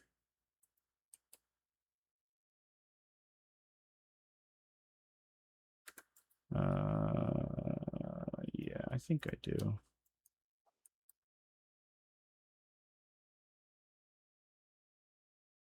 And then we do the Lord of Change. Same target. Why? Unnecessary game. We did not need that. It is well not engage the LOC. And then these guys will charge here. Do you want to shoot me? No. Okay. I fail. I will reroll. I succeed. Keep the. We go 8 inches. So we can go like this.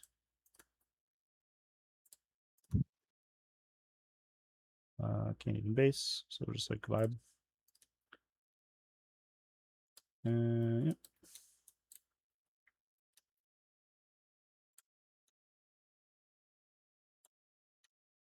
Okay. And then we are fighting. So I guess we'll swing with the Lord of Change. It's not going to do anything, but, well, he's here for posterity, I guess. Sick. The talk. Bellicor will swing overhand. 3s because of the -1. Rerolling. And then 2s, I think? I'm strength 14? I sure am. Look at that. 2s. These are devastating. So 4 invulns to start. Okay. They're very dead. First one, yeah. It's just like weird feel no pains. The first one kills the guy. And then the other dude, how many went through? I failed. I made 1 save. Yeah, so it's devastating. You made 1. And so 3 were left over? Okay. Yeah. And then one killed the Death Shroud. Oh yeah. We'll pull it 4. So it'll be, I guess, 10 on the LOC. He's actually probably okay. Yeah, see, he's fine. Okay. Oh, he's alive on 1. Yep. The Plague Bearers, I don't know if there's like a hugely relevant reason for me to go crazy here. I mean, I guess I'll like make the attacks while I have them. Get 8. This guy's not in contagion, right? So I just get to roll it normal. Yeah. Didn't matter. Yeah, 3 saves. Take that. Yeah, big Goomber. Oh, who's Ron, I guess, doing his thing on? Oh, Scarbrand. On Scarby. Okay. Take 3. Yeah, that'll learn you. Hit me back. Okay. Rodriguez and Scarby. Yep. Well, we were at least handing you the same number as last time. We hand you 5. Jesus. I wish my Rodriguez could do that. He wouldn't have died. 5 saves. Please don't explode. Scarbrand. Take 12. Well, 12. 1. Reroll 1 here. Try to be a little bit more healthy. Nope. So down to 1. That's not ideal. Okay. And then I swing a non-charger. I guess it's this Guo. Yeah. Oh, I forgot I put his dumb flail on. I just keep forgetting to attack with it. 3 on your guy. On your Guo. I guess I'll slow roll. Neat. Good. Bad. I don't have anything else to do with CP. Okay. So he'll fail 1. Fail 1. 7. Nargo's number. Let's go. Take 6. Cool. And then I guess I'll swing my Great Unclean One. Yep. We're just gonna go big boy hits. So 6 attacks, 2s and 2s. Oh, I don't know if I. It probably didn't matter. 4. 4. Here. Yep. 2 go through, so it kills 2. Right. And then the little plague knife on the side here. Yeah, 3 attacks. 2. 2 more. No, we're making progress. Yep. Okay. Scarby, I guess, into Roddy. Yeah. We're not contagioned anymore, so we hit on 2s. But does he not bracket? He brackets. He gets extra attacks when he brackets, so he doesn't get -1 to hit. That's right. Yeah. 5 saves, please, Mr. Rodriguez. We got there. I think he's dead. 12 damage. Nice. Nope. Don't explode, please. Go boom. Yay. No boom. Yay. Not a single boom so that would have been made me very sad. And then LOC, I think. I also have my other Great Unclean One. Oh, this guy didn't swing yet? Oh, okay. Yeah. So I'll just swing him real fast. Sure. Oh, good roll. 4. 4. I already rerolled, so these don't matter. 2 go through. For 14? Sorry, 8? I was going to say, not 14. I was like, I don't know where 14 came from. I think I was multiplying them. I take 6. Weird. Okay. Then the little knife. Yep. No. Cool. All right, and then Lord is still engaged with Bird. No. The bird's out. That's why I declared when I moved him. There you go. So just punch Bellicor. Yeah. The little aura's not on him. 2. I take both. Down to 14. Okay. That is my turn. I get Roddy, so I get a 4 and a 6. Yep. And I hold you to a 5, I think. Yep. I think you might. Well, we'll see. You getting the assassinates is good to hear. And because I think you'll get Scarby with a flamer probably. I hope so. If you get Scarby with one of these, then it would be tough for me to catch you. But if I kill the LOC, I need a battle shock on this guy. Oh, I'll just auto pass him. Yeah, I think that I don't makes want sense. to die to immortals. Yeah, otherwise he just falls over. Although he'd fall over out of engagement, and then I could charge the Lord of Contagion, but that's just free points for no reason. Yeah. Yeah, then I don't have to double activate to kill him next turn. 10.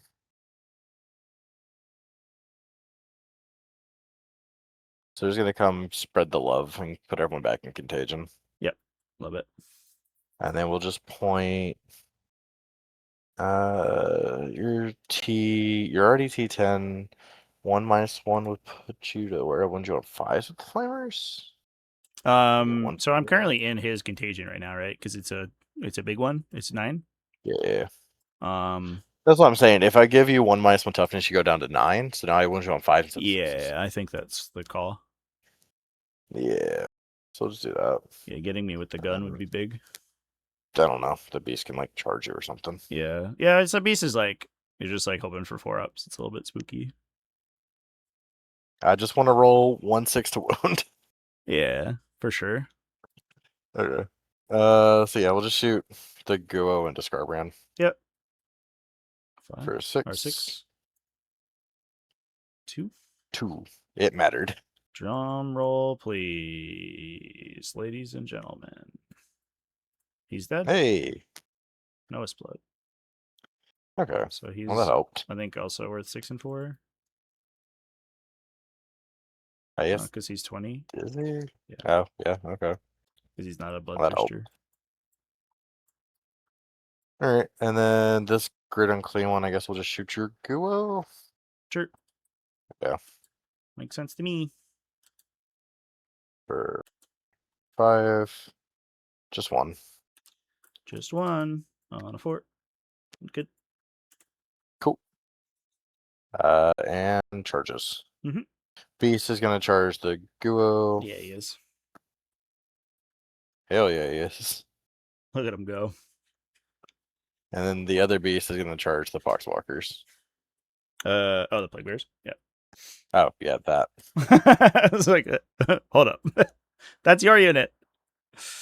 All right. I'll swing my beast into your grid and clean one real fast. Yeah. Do it. Split 6 ticks. Ooh, 4 devastating. What a Chad. I take all 4. Uh-oh. That's not ideal. Okay, and then the other guy will do the same thing. Yep. Kill a Plague Bear. Okay. I really need this Great and Clean one not to die here. That would be really bad. And then we'll just go our 3 to like pure. I'll swing Bellic. Oh, we have to swing at the Grid and Clean one, I think. Yeah, it's not ideal, but it feels bad. Gonna die. That's just like somehow. like free damage to you, but yeah, we'll swing here. Hope for the best.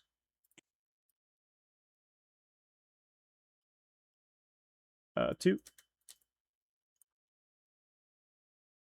First one, good. Fails. One goes through. There 5. Nice. Take 5. Didn't quite bracket you though. 5. And then I'll All right. I guess I'll swing the Lord of Contagion. Yeah, you should.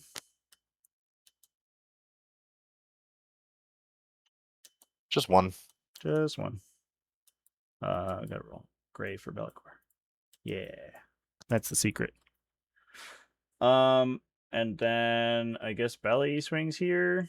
Is it just better to swing my sweep attack? I think it might be. It's double attacks, and I just need 1 through. I mean, if you just roll a 6 on your other one, I'm dead. Yeah, I'll sweep. I think more dice, more better. More dice, more better. Also, when we roll like that, it's great. Take 9 AP3. Just up 9 4-ups and just like fuck me here. Okay. Nice. But does he come back? Oh, that's right. He does do that, doesn't he? Yeah, that's his thing. We'll find out together at the end of the Yay. phase. Cool. Yeah, I guess he would just like pop back here, right? When you. Yeah. And then the my boy. This is the into my Great Unclean one. Yeah, into yours. Oh, that's good. Oh, that's less good. All right. 2. I'm gonna slow roll. First one. Nah, I gotta reroll.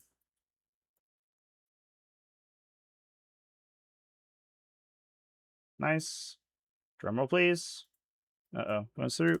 Please don't roll a bunch of damage.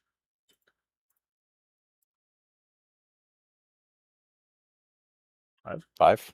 So far we live. Take 3.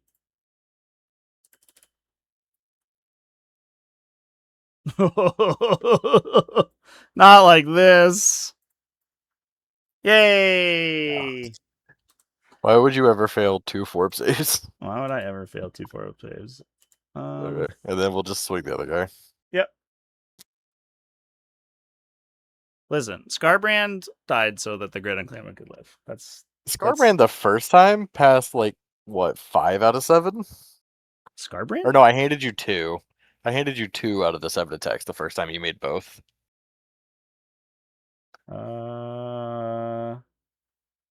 I took something in Scarbrand because he only had 13 on that last swing, right?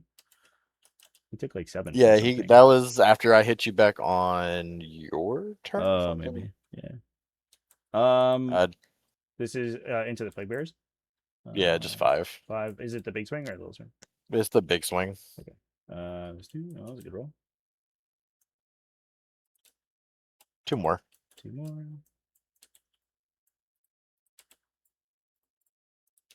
Okay. Just lived, I guess. Yeah. Really know like what they're gonna do, but they are there. And I'll just. I'm not exactly gonna take the point from B. Do like that? Well, I guess they could. No, they can't. No, they could. If I roll max response. Well, you get a 15. I do. Well, yeah. Yeah, because you're gonna auto pass, right? Have to auto pass. Yeah, this guy came back. Yeah. Oh, did he? Nah, of course he did. Of course he did. I did get 1 assassination for him though. And then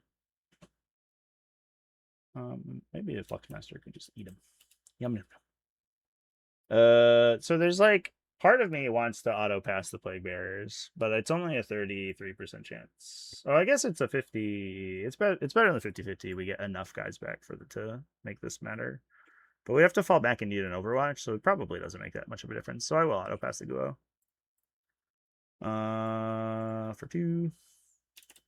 And then I will get 15. And nope, not money. And then let me try to do something here. Let's roll the Oh, let's roll Kairos first before we go too far. It's like technically has to go first. He fails because he's awesome. And then the Plague Bearers boxcars it for 2. So we have to fall back and then it doesn't matter. You score at the end. It just makes no difference. They will fall back and just like sort of be annoying. Do you want to shoot them or anything? Nah, I'm good. Yeah, I don't think it matters. I think you just shoot me with these guys. Is there a universe where we could end a movement here? No, there's no coherency there. There's no way. So we just like hang out here and be annoying.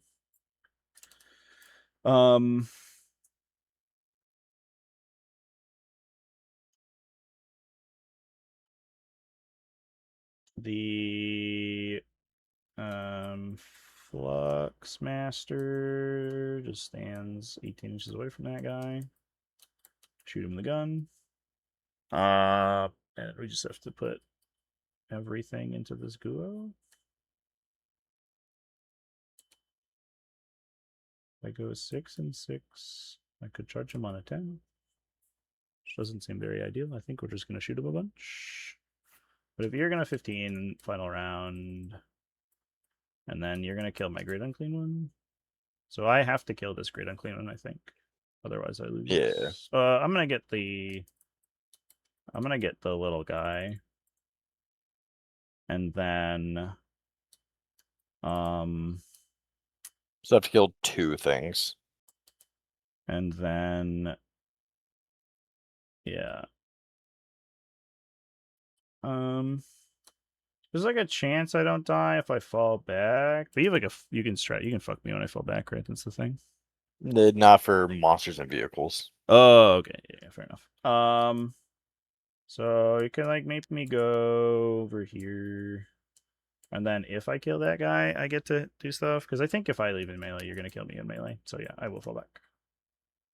So we'll go 1. You have more faith in it than I do. And 6. I think if you stay in combat, you just make saves. I think I'm expecting that I've run out of saves. I think I have a finite resource of past saves, and I'm fairly certain I've spent them all at this stage of the game.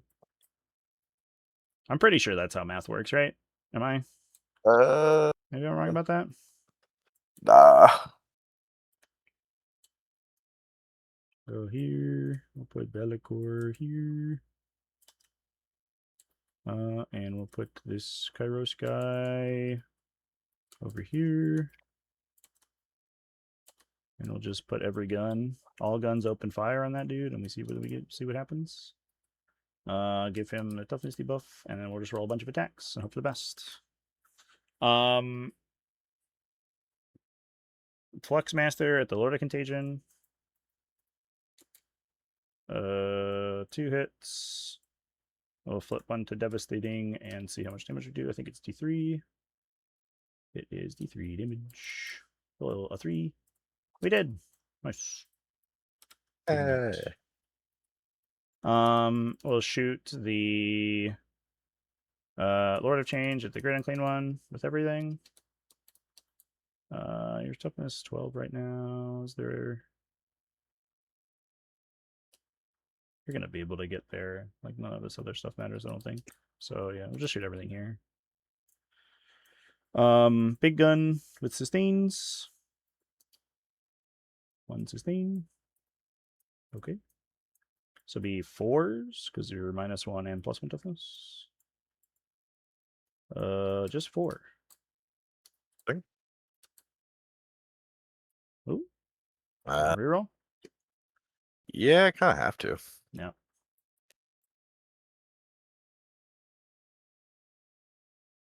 Okay. Okay, now it takes 9.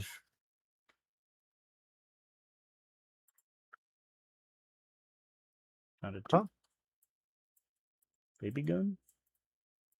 Baby gun. Do. It hits. Just 1 wound though. Sure. Okay. He's dead. Sure. Do I explode? No. I did not explode either. Nice. Oh, yeah, that would have been awkward actually if you explode in roll 6. I'll shoot. Just like for posterity, I'll shoot Kairos there. 7. Push. Roll. 3. 4 on your invuln. Down to 1. And then we'll shoot Be'lakor at him.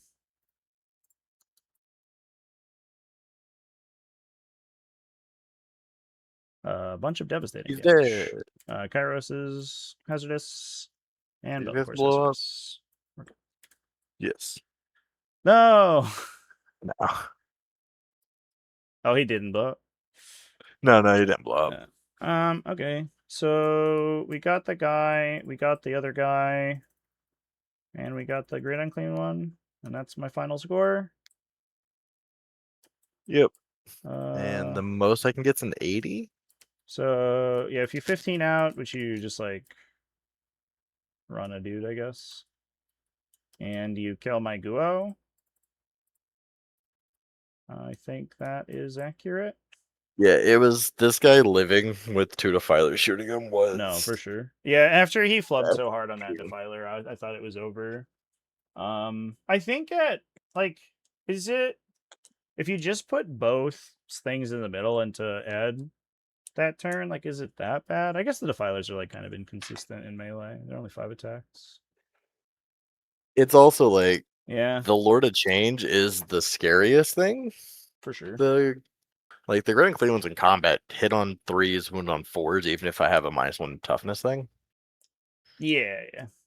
We're just wailing on each other for ages before anyone dies. But yeah, the Lord of Change is, especially against your profiles, like you have a lot of T12 and T11, which is like really good. Yeah. But I think I think I had to take this shot though, right? Because I don't think if I don't like engage with you, if we just like do nothing, and if we score similar on secondaries, you just win at bottom 5, right? Because I can't really stop like a bunch of shit. In theory, yes. But like as we found out, you just roll all the 4s and.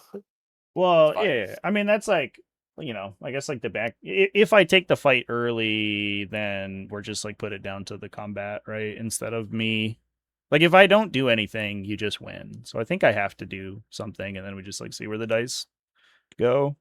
And they said that the Lord of Change would take would just, like, absorb 10 invulnerable saves in a row on its invuln and call it a day. Yeah, I think he was down to 8 or something. Yeah, 1 of 8 last cannons went through. You also rolled, like, really bad on your hit rolls. I think I handed you 5 last cannon saves. Yeah, but it was also like one of your plasmas, I think, converted 1, and the other one didn't do anything or whatever. 3. Yeah, one of them shot like 4 times and missed twice and failed to wound once, and then the excruciators did okay, but it's still only like the excruciators would do the most damage. Yeah. Yeah. But I don't know. I think that I don't think I can just sit there and just pass the turn. I think you're okay if I do that. Probably. Yeah. Because you also you kill my characters better than I kill yours. So you're better on assassination than I am. Besides the Lord of Contagion. Oh yeah. Because you kill Scarbrand just eats it immediately as soon as he does anything, right? And then theoretically you can kill the Lords of Change okay, but not if they just make all their saves. I think that kind of just summed it up. Everything is okay in theory until the 4-ups happen. Yeah. No plan survives contact with a 4+ invulnerable save, as the old adage goes. Yeah. Yeah. I mean, I guess that's just the state of a bunch of demons fighting each other. It would have been nice to kill one Destro Terminator with Rodriguez, though. He just sat there and did. He just did nothing. He just did nothing until he did. He killed one. No, he didn't even. His flamer. No, he left one on 2. Flamer got to get down to 2, and then the Flux Master had to kill him. Yeah, and then he bonked it. Oh, he did bonk a guy. No, you're right. And then the Flex Master killed the other guy. Yeah, okay. Yeah. You're right. I did kill one Deathstroke Terminator after 3 years I of think I'm combat. supposed to sweep the turn I charge you. Because I go maybe attacks. It's on 3s with lethal sustain. the sweep's better if you have if I have damage reduction, right? But I don't have damage reduction. I think that the strike still is better. Yeah. Yeah, I think the strike's better all the time because it's Plague Legion. If I was able to get like the Nurgles in or something, then I think the sweep's better because I can get 4 rerolls to hit. Oh, sure. Yeah. I don't know, like, because the math should be basically the same, except that the Man Reaper or the strike attack has +1 to hit, right? Yeah, because I think if I can get the Nurgling double attacks versus double damage, but the Man Reaper's sustains are better, or the strike attacks sustains are better, and they're hit more consistently. Yeah. So I don't know. The main thing is trying to get through the 4-up. Yeah. I mean, you have AP that you're not you don't really care about. But I think the base strength 8 is like a big deal because it means that the sustains wound on 4s. It's 24 at that rate. Yeah, it'd be 24 if you sweep. Does the other guy have a sweep? The Lord of Contagion? He has a he has a sweep. Oh, he's a 12 attack sweep. Oh, his sweep rules actually. So he's higher strength too. Mm-hmm. Dang. Yeah, his weapon's base 923, and then his sweep's pretty cool. I'm a little worried about Lords of Contagion once they if they change their leadership ability to work permanently, because I think you just in a lot of cases you could just windmill Thran Slam 3 Lords of Contagion, and they're just little rapid ingress guys who run around. I didn't think about that till just now, and that's a little as soon as they announced that, I was like, this unit's gonna be a problem. Because the thing too is the Deathstroke Terminators are way too expensive.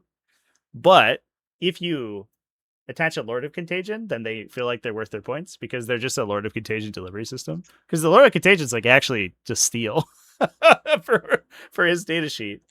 But if you just play them, they just run around and you just deep strike them and do stuff. It's what the fuck? What other leader just has really good rules but gets fucked over by once his unit dies? I'm sure there's a couple of them.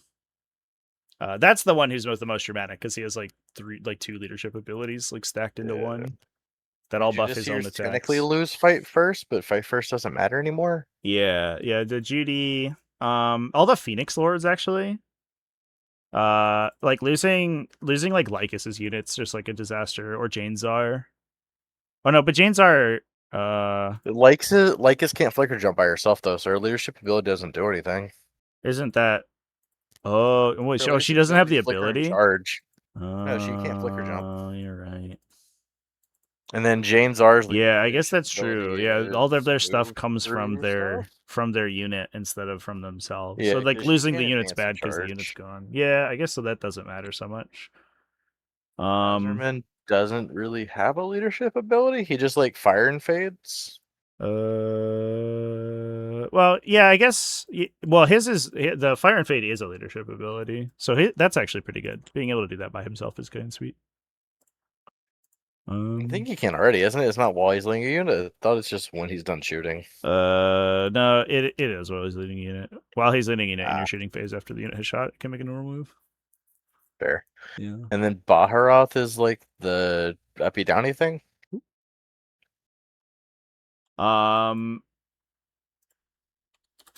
Because the other one, when he sets up, he gets crit hits. Yeah.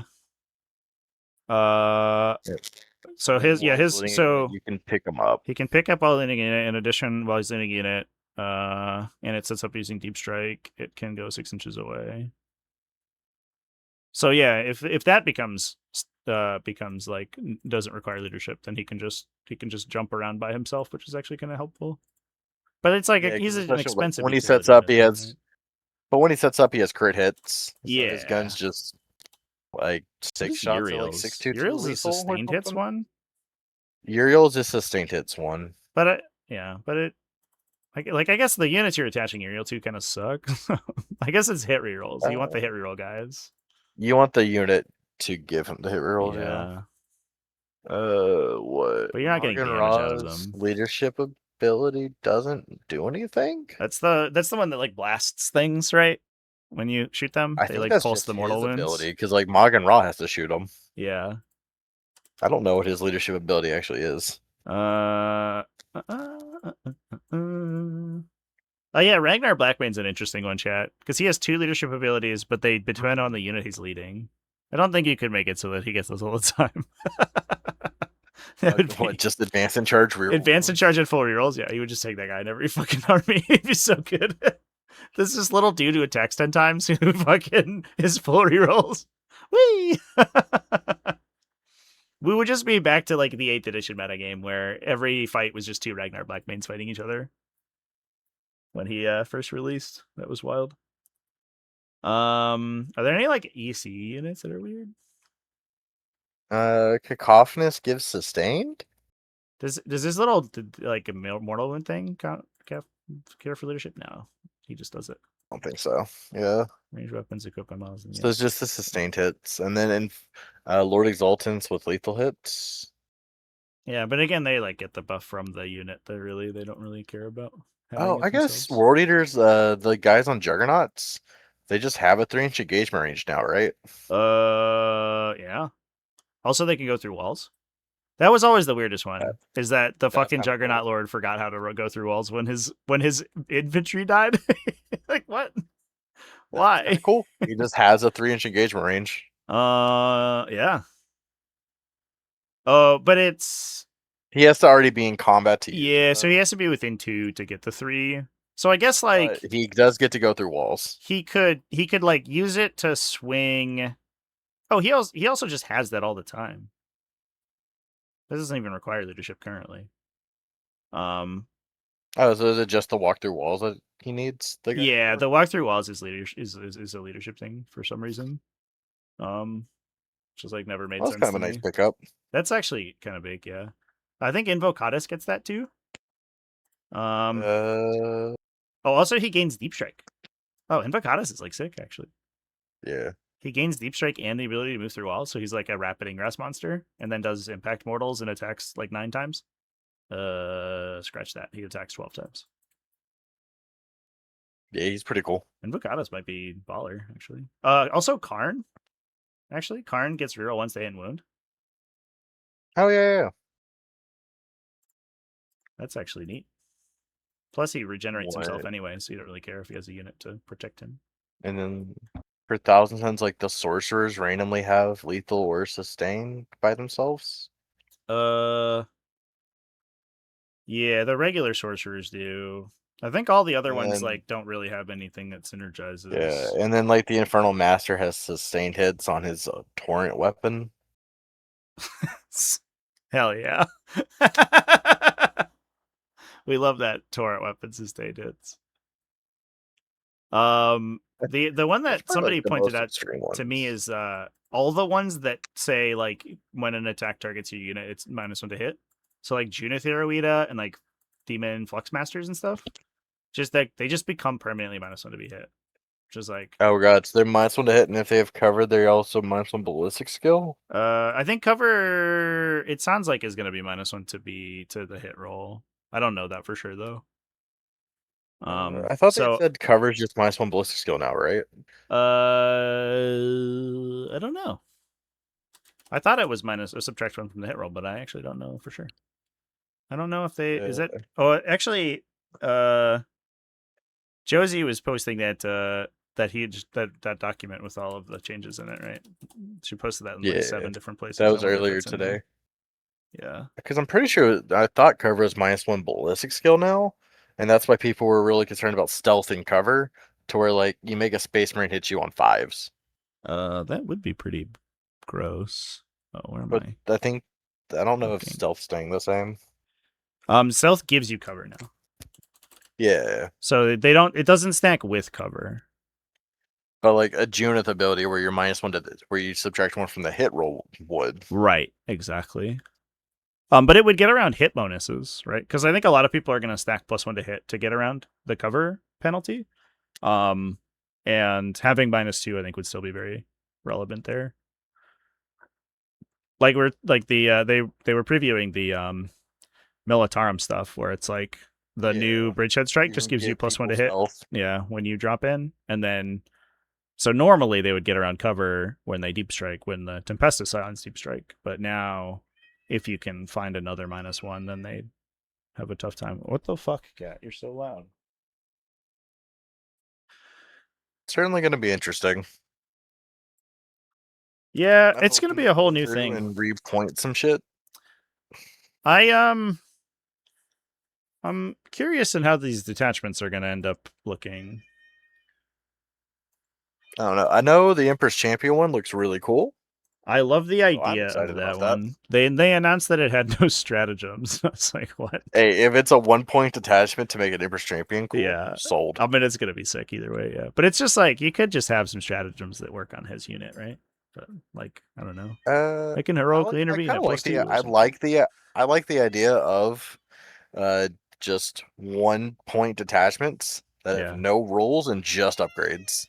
Cool. Okay, yeah. Bloat. You don't have to think about combining a shit ton of detachments in all their strats. You're right. Cover it looks like is just -1 ballistic skill, according to the note sheet. So I think you're. So I think it can stack if you have a -1 effect. So like Junith would be like -2.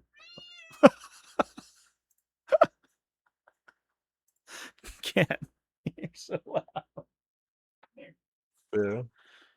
Nah, because I mean it's cool. Like now they can actually do like the buff this special character detachment. And not introduce the whole like weird mechanic. I do really like the idea of a detachment that's all focused around one guy. Like, what if we have an Angron detachment that's just like Angron's fucking sick in this game, and you're like, all right, neat. You know, instead of Grand Coven, you can just make a Magnus detachment. You know, I mean, odds are every book that has a Primarch is probably going to get something like that, right? Yeah, for sure. Yeah, I think that's cool design space. Yeah, I know, Cat. You're extremely loud. You want to come hang out? Or are you going to sit on the ground and yell? No, okay, here you come. Aww. And then for Space Marines, you could take like your Emperor's Champion detachment with your Chaplain detachment with your whatever detachment. I know, yeah. You have no strats. The one that well, I guess so they mentioned in a comment, this is on like Facebook, I guess, that all of the detachments they've shown off so far are one detachment point. And I was assuming some of those would be 2. Because the plasma, like the ones they showed off strats for, I thought were like 2 or 3. Yeah, I was expecting the plasma one to be like 2 cost. But if it's the 1 cost, it's like, what the fuck? Well, the land speeder one's also really good, right? Because you can like deep strike your entire army turn 1. Yeah. We'll see how like effective that is, right? Because it's like top of 1, like I don't know, like people know it's coming, so they can like screen out the lines. Like the terrain's gonna be pretty defensive, it seems like. So I don't know, we'll see. But the thing it was like, you're also 8-inch deep striking though. That's true. The thing that they talked about was a bit like there's a land speeder detachment and then a flying Ravenwing detachment, and they both buff speeders. I was like, okay. So if there's like 2, they had that like little writer, right, where it said you can't have multiple of this. Not for those 2. Those 2 stacked. No. And I was immediately like, I hope that's not a precedent. Like, I hope that's not how most of these go, where it's like we could just drop multiple sets of detachment abilities onto one unit type. Like, ooh, that's spooky. Yeah, that's pretty bad. Yep. So I don't know. We'll see. We'll see how it goes. It definitely introduces a good balancing lever, though, where they can choose to just start adding keywords to detachments to restrict them from going with each other. I do like that, yeah. And it does feel like I know, like part of their discussion was that like a lot they're going to be doing a lot to like rebalance specific detachments, so we don't get like a Gladius Task Force situation. So it sounds like detachments could get those restrictions, or could get what's the word? Could get I mean, if they just broke Gladius extra up into 3 different detachments, that'd probably be fine. Yeah. They could go up in detachment points too. So like if Gladius is like super dumb, they just make it cost 3, and then everyone else gets 2 detachment abilities and Gladius only gets 1. 2 Like, or there's a 3 lot even. of balancing mechanics that they're introducing that are actually pretty cool. Yeah. Yeah, I'm It gives curious. more space than just put everything up 50 points. For sure. I do hope that there's like the detachments are less like here's like a way to make a very specific unit good, and there's a little bit more that like lets you combo together, but I know that they want to limit the amount of combos, so we'll see. Yeah. I mean, so far, none of the detachments outside of like the Plasma and the Emperor's Champion have looked all that cool. Yeah. Yeah, the one they were like, Like, guys, we're gonna buff Sword Brethren +1 OC, and you're like, okay. Sure, I guess. That seems situationally it might be good.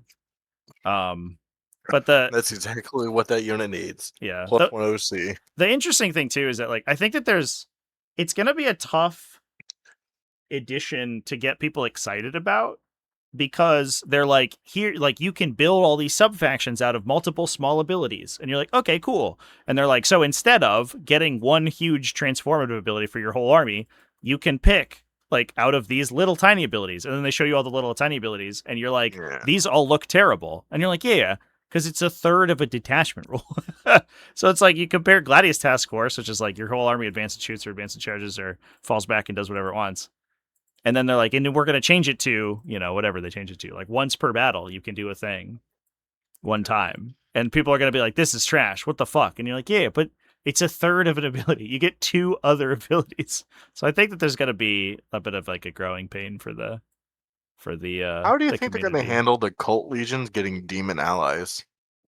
Well, I mean, it could very well be that they keep the demon detachments, but it's just like you pay a detachment point I hope basically. they're just 1 point detachments. Like you pay 1 detachment point to get access to 1,000 points of demons. Yeah, I think that would be sick.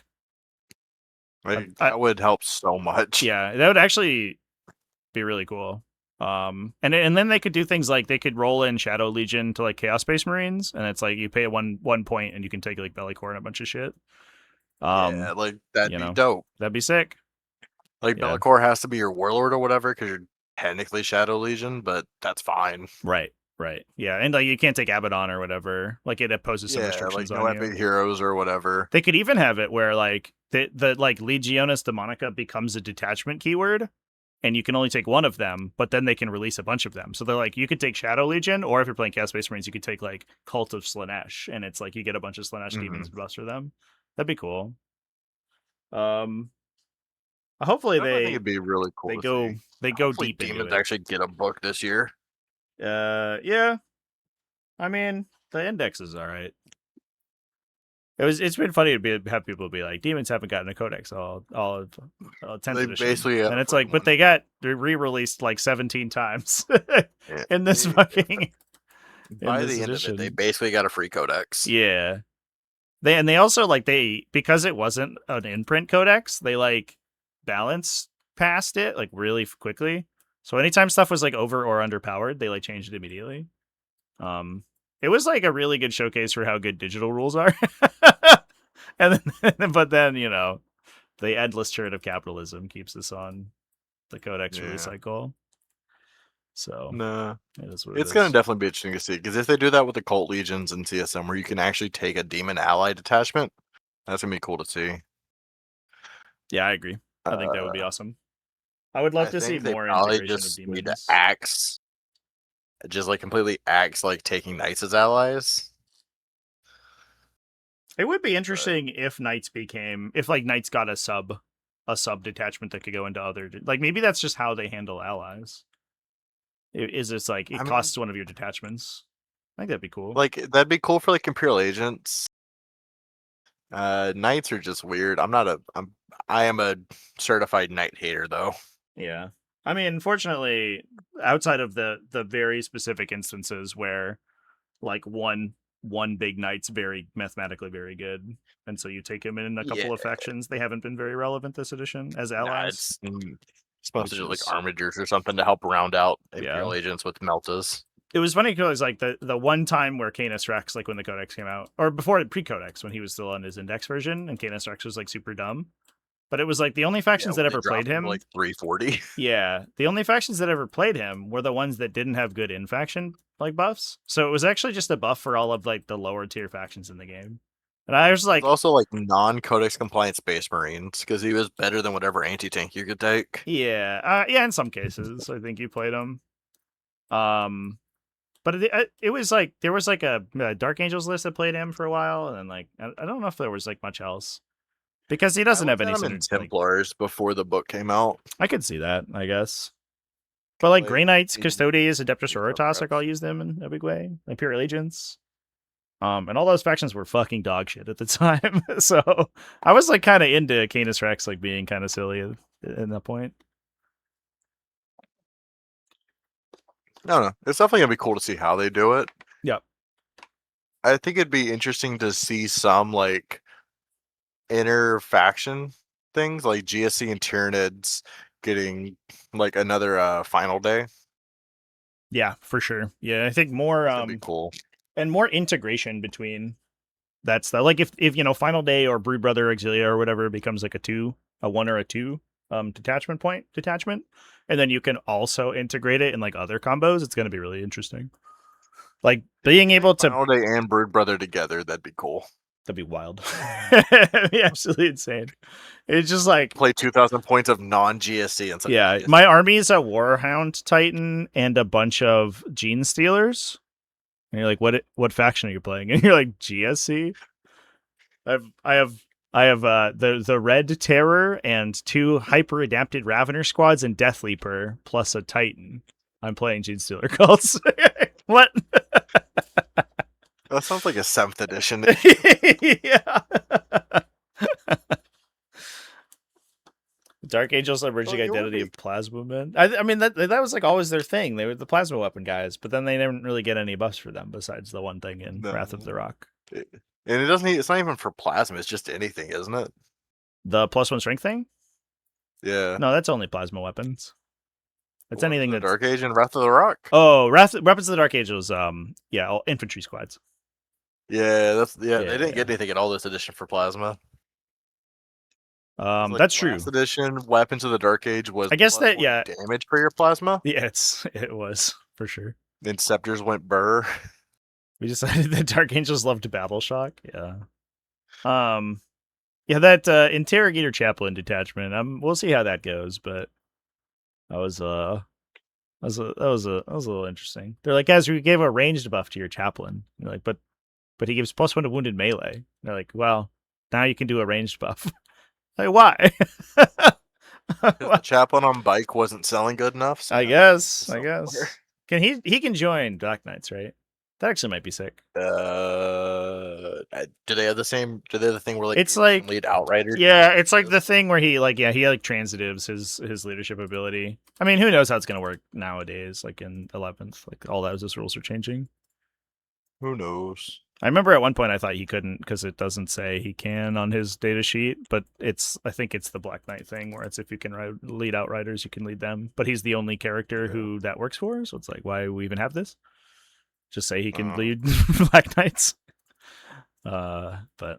I'm still trying to wrap my head around how you put Draxus in a Indomitor kill team. Oh yeah. Because the Indomitor kill team says you join them like you join an Intercessor squad. And because Intercessor squad are battle line, she can join Intercessors. So by the transitive property, she can join Indomitor kill teams. Which is very controversial for a while, which I didn't really understand because it didn't really do anything. It was like the bigger one with was with Sagittarium Custodes. And that one was like a hot button for a while. Yeah. Which I still don't get because they didn't do anything either. Like they had a once per game dev.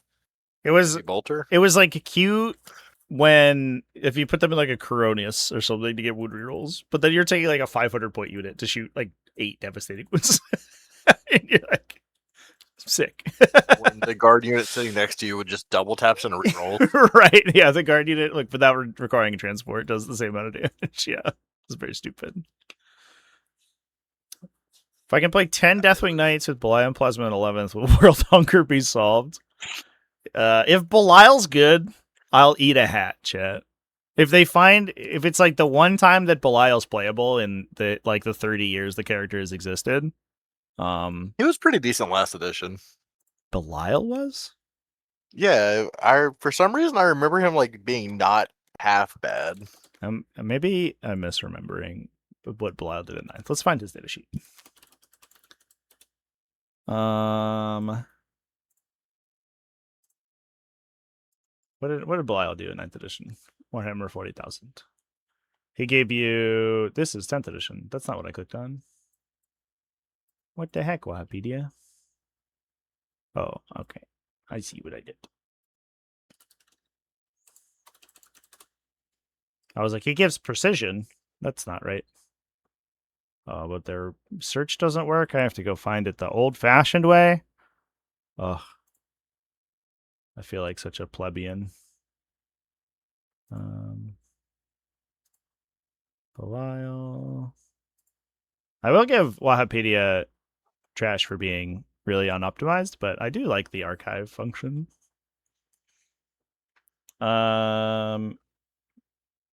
He had... yeah, he wasn't too bad. He had a 3 damage melee attack that wounded everything non-vehicle on 2s. Yeah, I think you're right. Yeah. That's not too bad. And then you can reroll hits on... He was also in your Deathwing. circle, so he was only winnable on 4s for a while. Yeah. Yeah. He had to reroll once to hit Aura because he was a captain. I do wonder as well if like there's a little bit of like 10th editionism in like rereading his datasheet. You're like, what? Critical 2+, 3 damage? That's crazy. But then you like compare him to a regular Space Marine captain, and you're like, that's trash. He only has 4 attacks. What the heck? That guy hits 7 times in strength 11, AP 4. Those four attacks were AP 4 though. Occasionally AP 5. Yeah, for sure. Can't have good Terminators in 10th edition. We had good Terminators. I think there's a couple of good Terminator units. Those Terminators are a good unit. It took them a while. I'll die in the hill chat that in the list of good Terminators, the list of good Terminators in 10th edition does not include Scarab cults. I think that's a controversial statement, but it's one I'm willing to make. I think Scarab cult Terminators are decidedly mid. But I think a hot take. Maybe I'm crazy, but they're like that unit's like 450 points. It's 3 wounds. What about a list of cool Terminators? What are the coolest Terminators, chance? Well, I don't even know if they look cool. Coolest Terminators are probably Deathwatch, right? Because they get the 3 heavy weapons. That's pretty cool. Deathshot Terminators, very cool. I agree. I'll say Deathwing Knights. Deathwing Knights last edition, not cool. Deathwing Knights in 10th, very cool. Because they got hats. Last edition, they had no hats on, and it was very silly. You would just shoot them in the face and they would die. Last edition, you could only wound them on 4s. And they had a 0-up save. That's true. But you would smite them. Last edition, you just cast smite and they would go away. And they could once per game had a 4-up deny or something with the Watcher. Yeah. And what was the Watcher do? Was it? It was like once per game deny the Witch. That sounds right. But you had to pay points for it. Where's the Deathwing Knight unit? It's in infantry. Elites. Oh yeah, we had force organization charts. Deathwing Knights. Watcher was attempt to deny the witch as if it were a psyker. And you could reroll if it's a chaos psyker, if casting a power. That's funny. I didn't even know that was the thing. I played demons and nobody did that against me. I don't think anybody remembered that. That's so funny. Nah, and then you had the Deathwing command squad and the Ancient and Apothecary. So good. You had a Termi Apothecary. One of the Dark Angels characters still on a 20 mil. Ezekiel? Is that Ezekiel? Ezekiel is. That's so fucking good.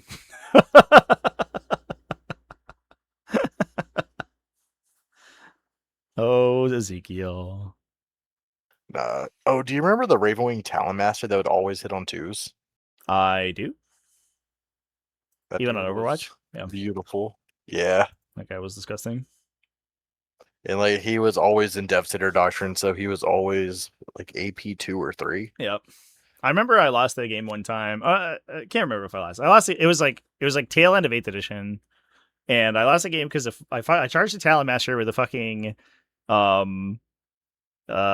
Hive Tyrant, and I handed him 2 4 damage AP3 saves, and he rolled 2 6s and lived. And I was like, "You motherfucker!" And I think he had like exactly 4 hit points. Like he was halfway dead, and I needed him to fail one of them, and he made both, and I lost the game because he killed my Hive Tyrant. Oh man, that would have never happened to the Reaper of Obliterax. Well, the Reaper of Obliterax wouldn't have been damage 4, so just saying. I don't think he would have been. The damage didn't matter. He just killed it. Well, Reaper did. It did mortal wounds in addition, right? So I guess he would have taken mortal wounds, but he wouldn't have taken the regular damage, so he still wouldn't have died.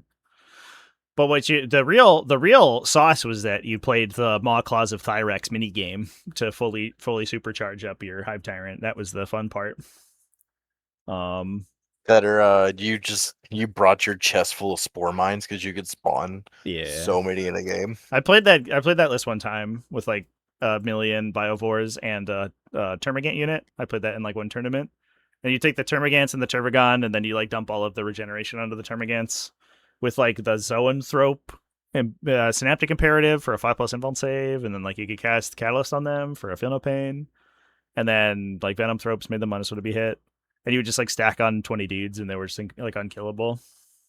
And I like fell asleep every game. It was so fucking boring. That was the worst. That was the worst list.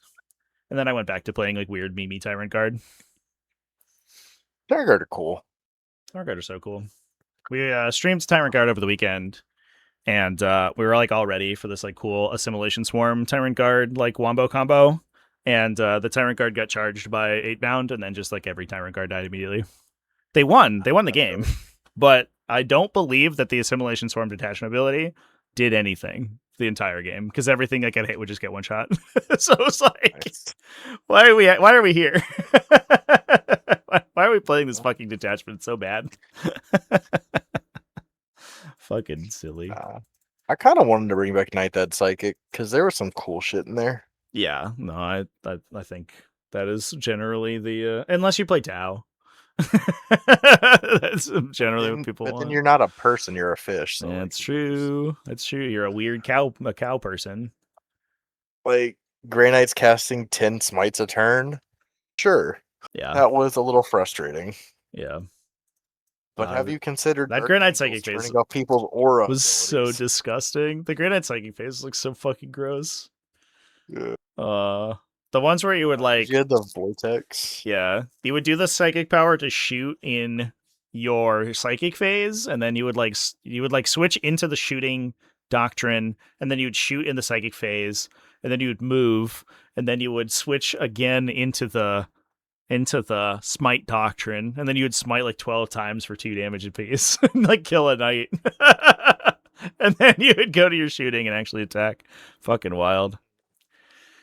You know, you could take an Inceptor squad, throw them like 20 inches or something with demon hammers. Yeah. Delicious. Good times. Playing against Deuce's 1,000 Suns, you go get lunch in his psychic phase. Like, you do you, man. Have a good time. Yeah, the 1,000 Sun Psychic was a little bit silly. But they cast like a couple of like very high impact spells, right? They weren't as much to like spam me. Grey Knights was every single unit's gonna cast Smite at least once. Oh my god, it was so good. Were you around at the start of 9th edition when they changed the rule for Smite, where they said like only one caster can attempt Smite each psychic phase? No. Oh no. What was the thing that they said? I can't fucking remember. It was like very stupid. Oh no, they just said that. They just said that you could attempt to cast Smite multiple times in the psychic phase, and people are like, "Can I do it with the same psyker?" And they're like, "Sure." So Magnus, like his whole ability was like when he smites, it's like for a flat d6 every time, or if you super, it's like d6 plus 3. And so he would just like roll up and then cast Smite 4 times and like fucking just like kill a Titan. That was so silly. If he was like +3 or 4 to cast, wasn't it? Yeah, I think he was like +3, and then like you could stack it with like auras and shit. Mm. Where's Magnus? Oh, he's a Lord. Yeah, I was not there for that. I started playing 40k when Death Guard and Dark Angels came out, Okay, yeah. so it was like right. Yeah, It each was time a he little bit manifests a before side smite lockdown. psychic power, he inflicts D6 mortal wounds instead of D3, or 3D3 instead of D6 if it was a little bit more. And then they said they just like the rule had just changed so that instead of it being that multiple casters can manifest smite each once per phase, it just said you can manifest smite multiple times. Like the only like the exception to the once per phase rule is smite. Full stop. And you're like, wait a minute. What? What was it? It was at some point, night Terminators and Thousand Suns had all his dust, Armor of Contempt, and they had the Flamers running around. This Flamers is Zinch. I don't remember what. Well, they could just like take you could just like take Zinch like demons with them, but they didn't like really have any like overlap. I don't think he did that very often outside of big utility stuff. Fuck I that. remember the 9th edition of Zinch Flamers were, was so good. fucking oppressive. Well, they were good if you had the Zinch demon casters, because if you had the Yeah. Zinch psychic discipline, they went fucking insane. Because you had like a redeployment with them, and you They're had also just like a 3-up Inbone.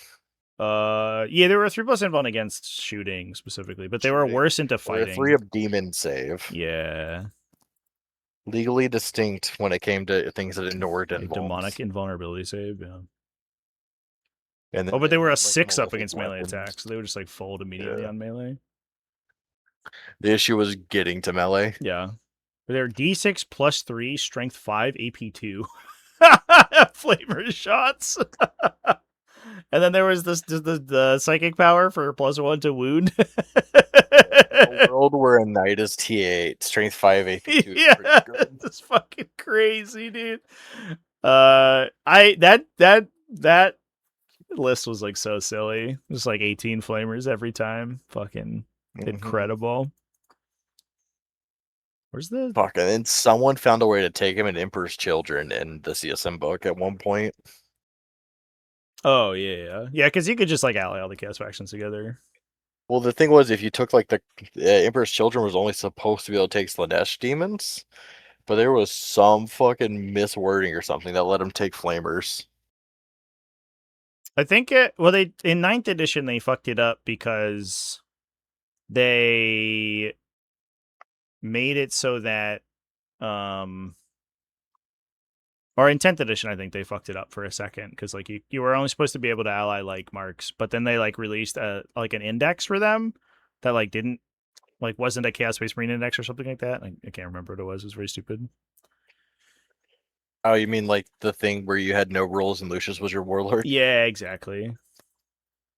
And then I think that like because that didn't have like the rider on it that it required the same like mark or whatever, it just like let you do whatever you wanted. That was weird. Yeah. That's fine. Noise Marines used to come in 10 mans and everyone got a chainsword plus their gun. I miss the remnant of the Meraviglia. Just like one you declare at the start of the battle round and you get like full wound rerolls with the unit, so you just like run into the middle and temporal surge them and then like full wound reroll and shoot somebody to death and they shoot you back and then you shoot them back because you died and you're like, just wound rerolling everything. What was the 8th edition strat? Fucking Cacophony or whatever, where you would double shoot obliterators? Yeah, that was just endless cacophony was just the Chaos Space Marine, the Slanesh strat where you just double shoot. Like every faction had a double shoot somewhere. That's just like how Aggressors just had it on their data sheet. Yeah.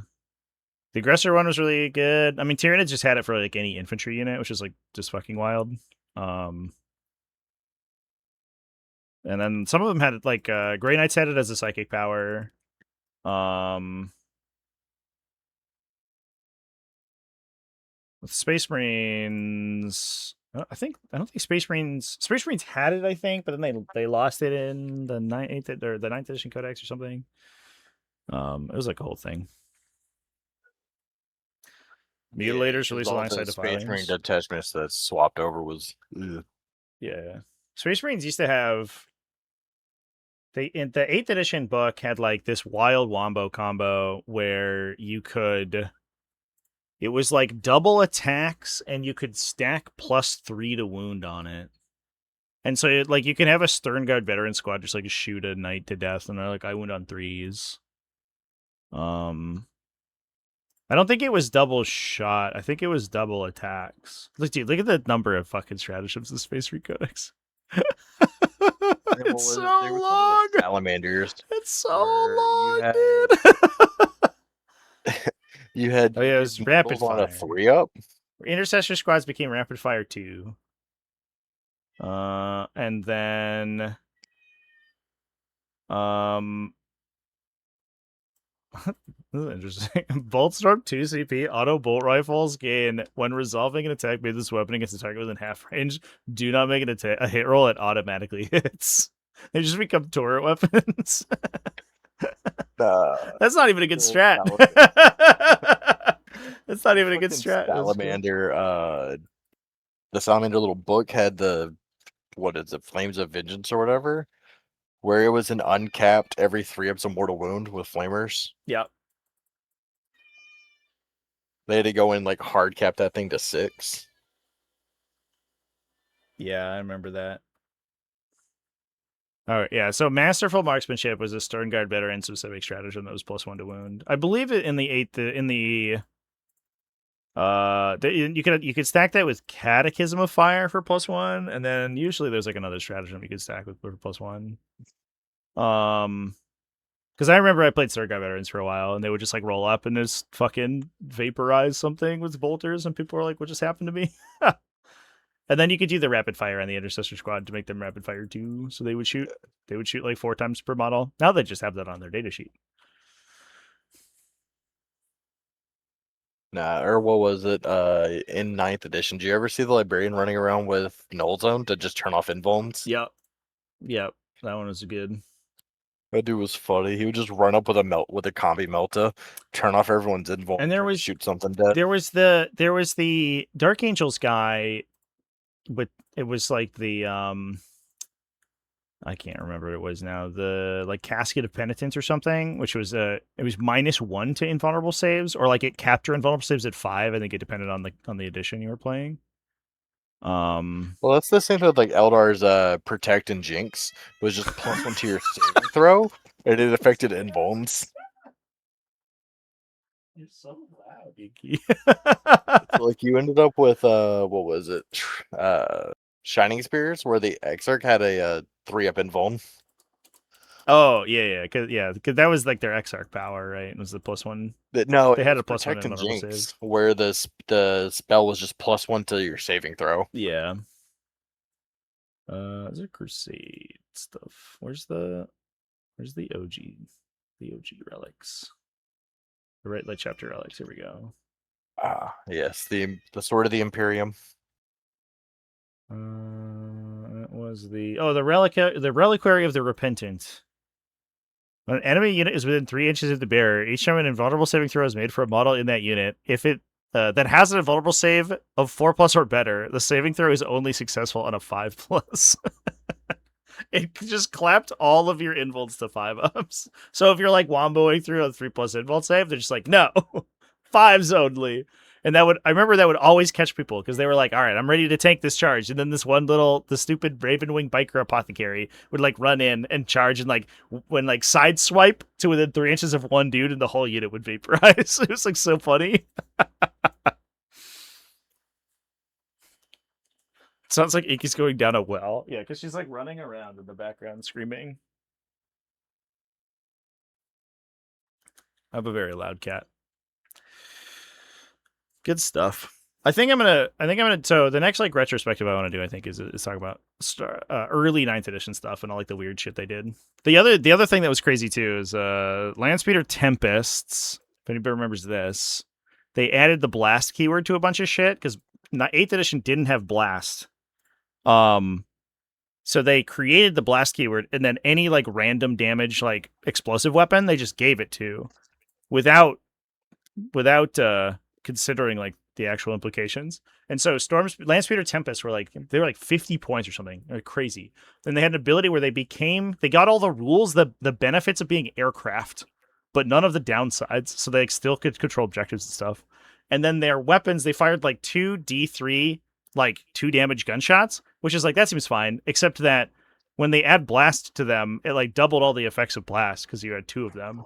And so they would like just go crazy. And then they released an FAQ out of the blue that gave Space Wolves army-wide objective security. So you would have this little fucking thing that was shooting like 8 2 damage attacks for like 40 points or whatever, like the crazy number that would like go into its flyer mode and move 30 inches and steal your objective away from like 20 people. It was so stupid. Absolutely fucking just shameful. The amount of like, that's some interesting things. Yeah, the amount of like silly little combos in there was just like so fucking wild. What was it? It was on release. Drukari had like the succubus that would just fight, and every time she fucked up one of her attacks, she would get to try again. Oh yeah. She would get an additional attack for every attacks that didn't complete the sequence. But then so every time she attacked, she would double the number of attacks she made. Yeah. That was fucking wild. The T5S2 finals with Wolf Speeders. Yeah, I bet we could find that game. That was Nick Rose was playing that. Yeah, he played the shit out of that with like just mass land speeder storms and javelins. I remember that very distinctly. If we like go to our live stream and then sort by oldest, we can see all the OG T5S2. Is Nick Rose on Salamanders? Hell yeah. Oh, dude. Oh, this is like really fucked actually. What's going on? Okay. The old Eldar lists chat. Oh, who remembers this bullshit with Hornets? Fucking Hornets, dude. Yeah, look at all those land speeders. There's so many of them. There's like 7 running around. And they were so fast. Like you couldn't escape them. It was like an assault cannon and 2 missile launchers on every single one. And they would just zip around, zoop, and then just vaporize you. Absolutely unhinged. Absolutely unhinged. How cool are these terrain things back in the day? Looking at the terrain from then versus now. I stand by our early T5SC terrain features. I think they were okay. The ITC ruins that we played and like OG 8th edition T5S2, fucking atrocious. I can't believe the game survived that. That was wild.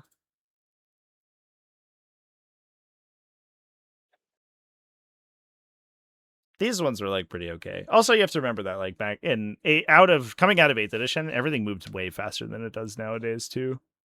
So it was like having terrain on the back of your table edge was actually very relevant because you could like close the distance immediately. This is Glarg playing, I think. Yeah. It's fucking land speeders. They're so stupid.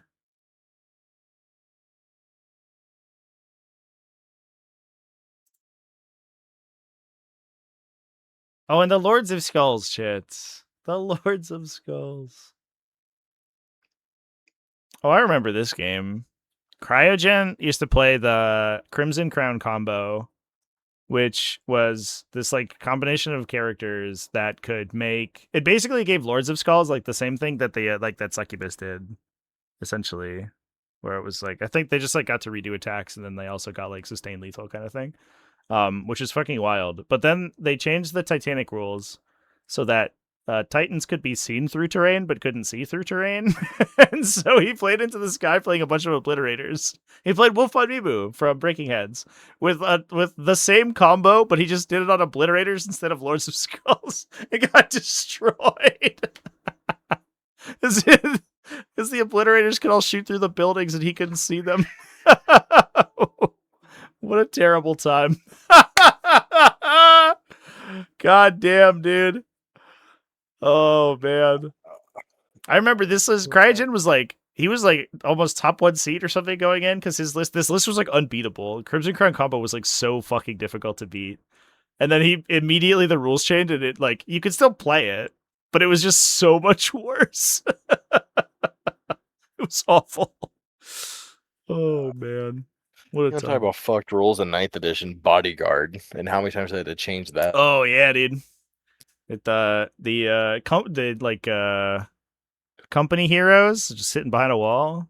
You love it. Mm-hmm. I love They're it. the Iron Hands Dreadnought that was a character. That was classic. Absolutely glorious. At least I think that because they took it off of the Leviathan Dreadnought. Oh no, the Leviathan Dreadnought was so big that it couldn't be lookout turret. Yeah, That was so it had to be a Relic Contemptor. Yeah. The Volkite guns are wild for sure. Man would just table you from across the table without getting shot back. For sure. Go to like the old recap channel. Go back to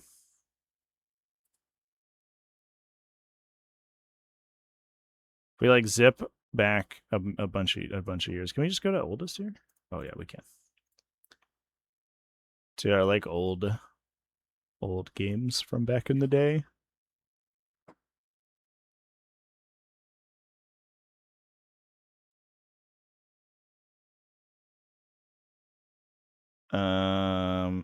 There's like some good ones with that one with the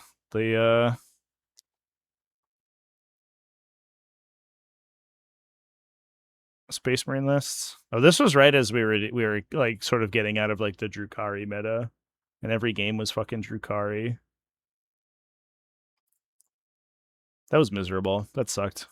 Drukhari meta was the worst. Which part? Thick City or the first half? The first half. Thick City was okay. Thick City was just a stat check, but you could beat it. But the Dark Technomancer like bullshit was just like so toxic. Because what? It was Thick City and Admech Flyers about the same time? Were Admech Flyers like that good at the time? It was it was like It was a time.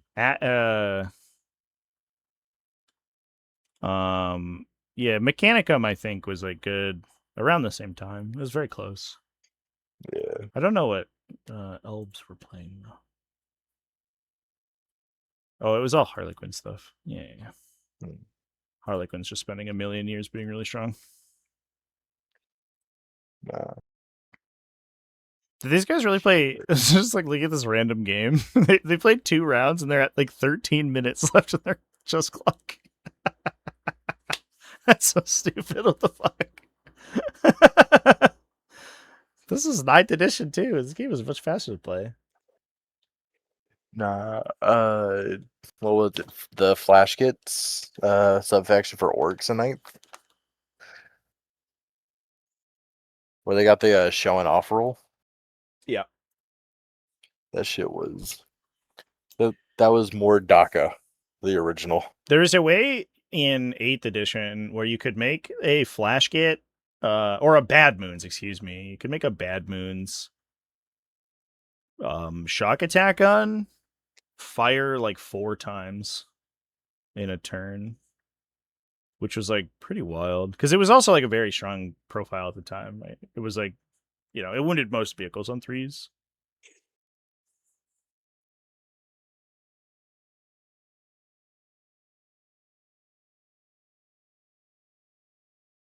Nah. 9th edition was a time of all times. It was one of the times. It was like after Drukhari meta went away, it was like every 3 to 4 months there was just some random new bullshit that popped up. For sure. That was just insane. I forgot I had live then you stream got games here. What? You got to Custodes, Tyranids, Tau, and Eldar all coming out like within 3 months of each other. Yeah. And each one was just worse than the last. That was so gross. I hated that. Even Tyranids being broken, not fun. It's like the way they were broken was the problem. Yeah. Yeah, it was just like oppressive. It was that just like the whole any archetype where you just like wander forward and make no decisions and then you win the game was like lame. Like, And that was like I and then just they move my released. planes and then I shoot and then my planes go back into reserve. Cool, man. Yeah. And then what was it? Pressure Stampede came out from a White Dwarf. Yeah. That was prior to the Codex, though. It got sort of re-released in the Was that one prior? Codex, yeah. Because that was 8th edition. Crusher Stampede all got removed. I used to have a command in Twitch. I bet I don't have it anymore. I think I deleted it actually like pretty recently. Let's see what or Leviathan. Exclamation point of Leviathan. Because there was this I would live stream, and every time I would live stream because I played Tyranids at the time. There were 2 separate supplements that you played in the 9th or for using the 8th edition codex, which is the Leviathan subfaction and the Crusher Stampede rules, Regiment of Renown. And if you stacked all those together, it was like fucking wild. And every single time I streamed, multiple people would come in and be like, "Hey, do you think that Leviathan and Crusher Stampede will be playable with the new Tyranid codex?" And I just like eventually I was like, it's a command. It's just exclamation point Leviathan. It was like I have no fucking idea. I remember people just constantly ask me over and over and over again. It was so funny. I think I deleted those though. I think you got to leak 10th edition data sheets now. League 11th edition? No, your video.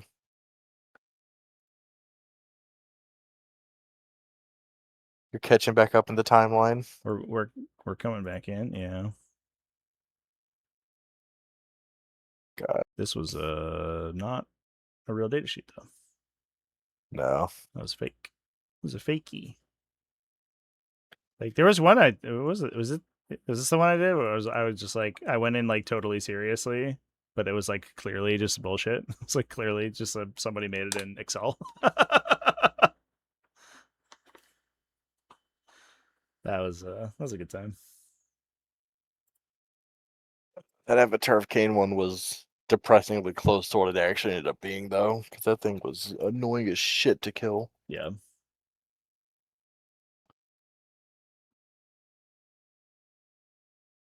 It does like looking back on it, this data sheet does look very convincing. I think that's unironically everything is the right numbers. Because it did, you could give it a feel no pain. It had half damage.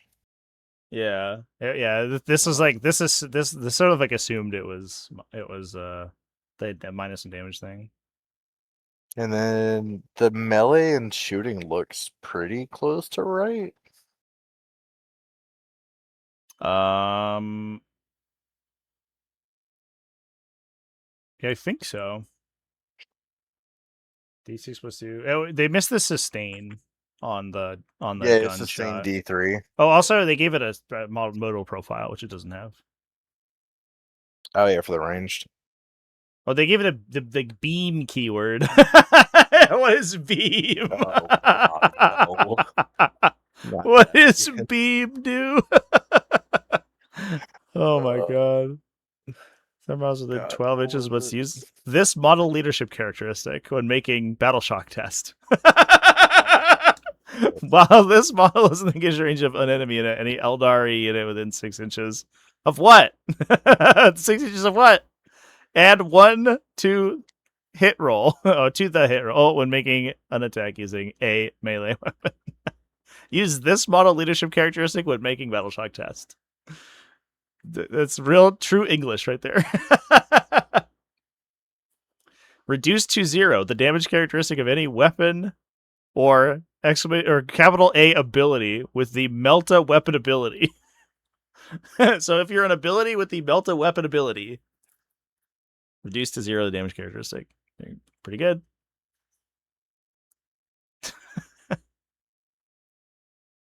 You can target this model with the Fight on Dead stratagem for 0 CP. Oh boy. What a time.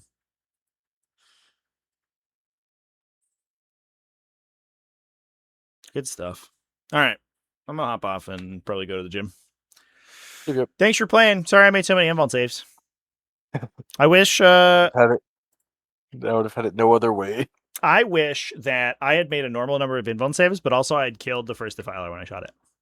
Which I think is like, with the plus 1 AP strat, is a little coin flippy. I think it's like a 40%er I kill it, but I think I have to try. Yeah. That's fine, because you know what I'm doing next round? I'm spinning a wheel. Spinning a wheel, yeah. I should fucking cook off Kairos Favor. Although he was good in this matchup explicitly because we played fixed. But he didn't do anything. He killed the one. He killed the one blow drum. Just kidding. I can't. He failed to kill a Nurgling Swarm. He just killed one blow drum. Thank you. I killed my blow drum. No, Ed killed it by taking the middle objective, so that it got Shadow Chaos. See, but I failed the battle shock. That's true. That was within your power to auto pass. Exactly. I think it was better there than on the Lord of Contagion though, probably. I think that guy auto passing was big. Yeah, like if he failed, he was just dead right there. Yep. Yeah, he was just a poor little dead man. Cool. Well, I think I have the score in, so we should be all set. Yeah. Okay. All good. Thanks for playing, man. I hope you get an interesting detachment. Are you cycling through only Death Guard, or are you going through every affection? No, it was every detachment in the game. That's actually sick. Do you have that as like a file or something? Feather does. I just got him to spin a wheel for me. Feather does? Feather, you still in chat? Yeah. Oh, well, probably not. He probably went to sleep. I'll hit him up. I might do that too. That's fun as fuck. I like that. Like I think I had like 3 spins because the first one had like Crude Hunting Pack, and then the second one was it was something dumb. So I was like, fuck it.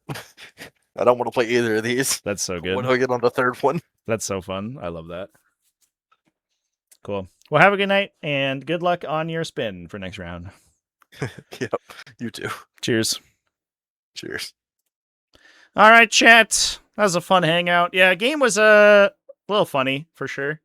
We basically spent as much time hanging out as we did in gameplay. But I think that if the Lord of Change doesn't boss its saves and the Defilers don't flub their charges, like I got so fucking lucky. Top of 2 or bottom of 2, like it was crazy. I think that the Defilers are like 90% to win that game if the dice don't go that way. Anyway, chats, we'll go rating. Who is live today? I might be live tomorrow with some Breach Storm stuff. Because we are doing our normal play day. If you are interested as well, there is also a Breach Storm league going on in the Discord server. That's going to be launching on Friday.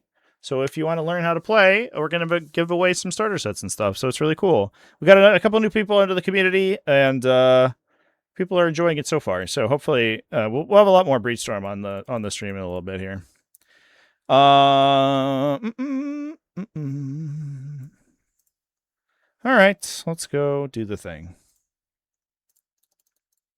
We're going to raid Imperial Sage, who I think is playing a game, but I'm not sure what's going on in their stream. But that's where we're going. Cheers, everyone.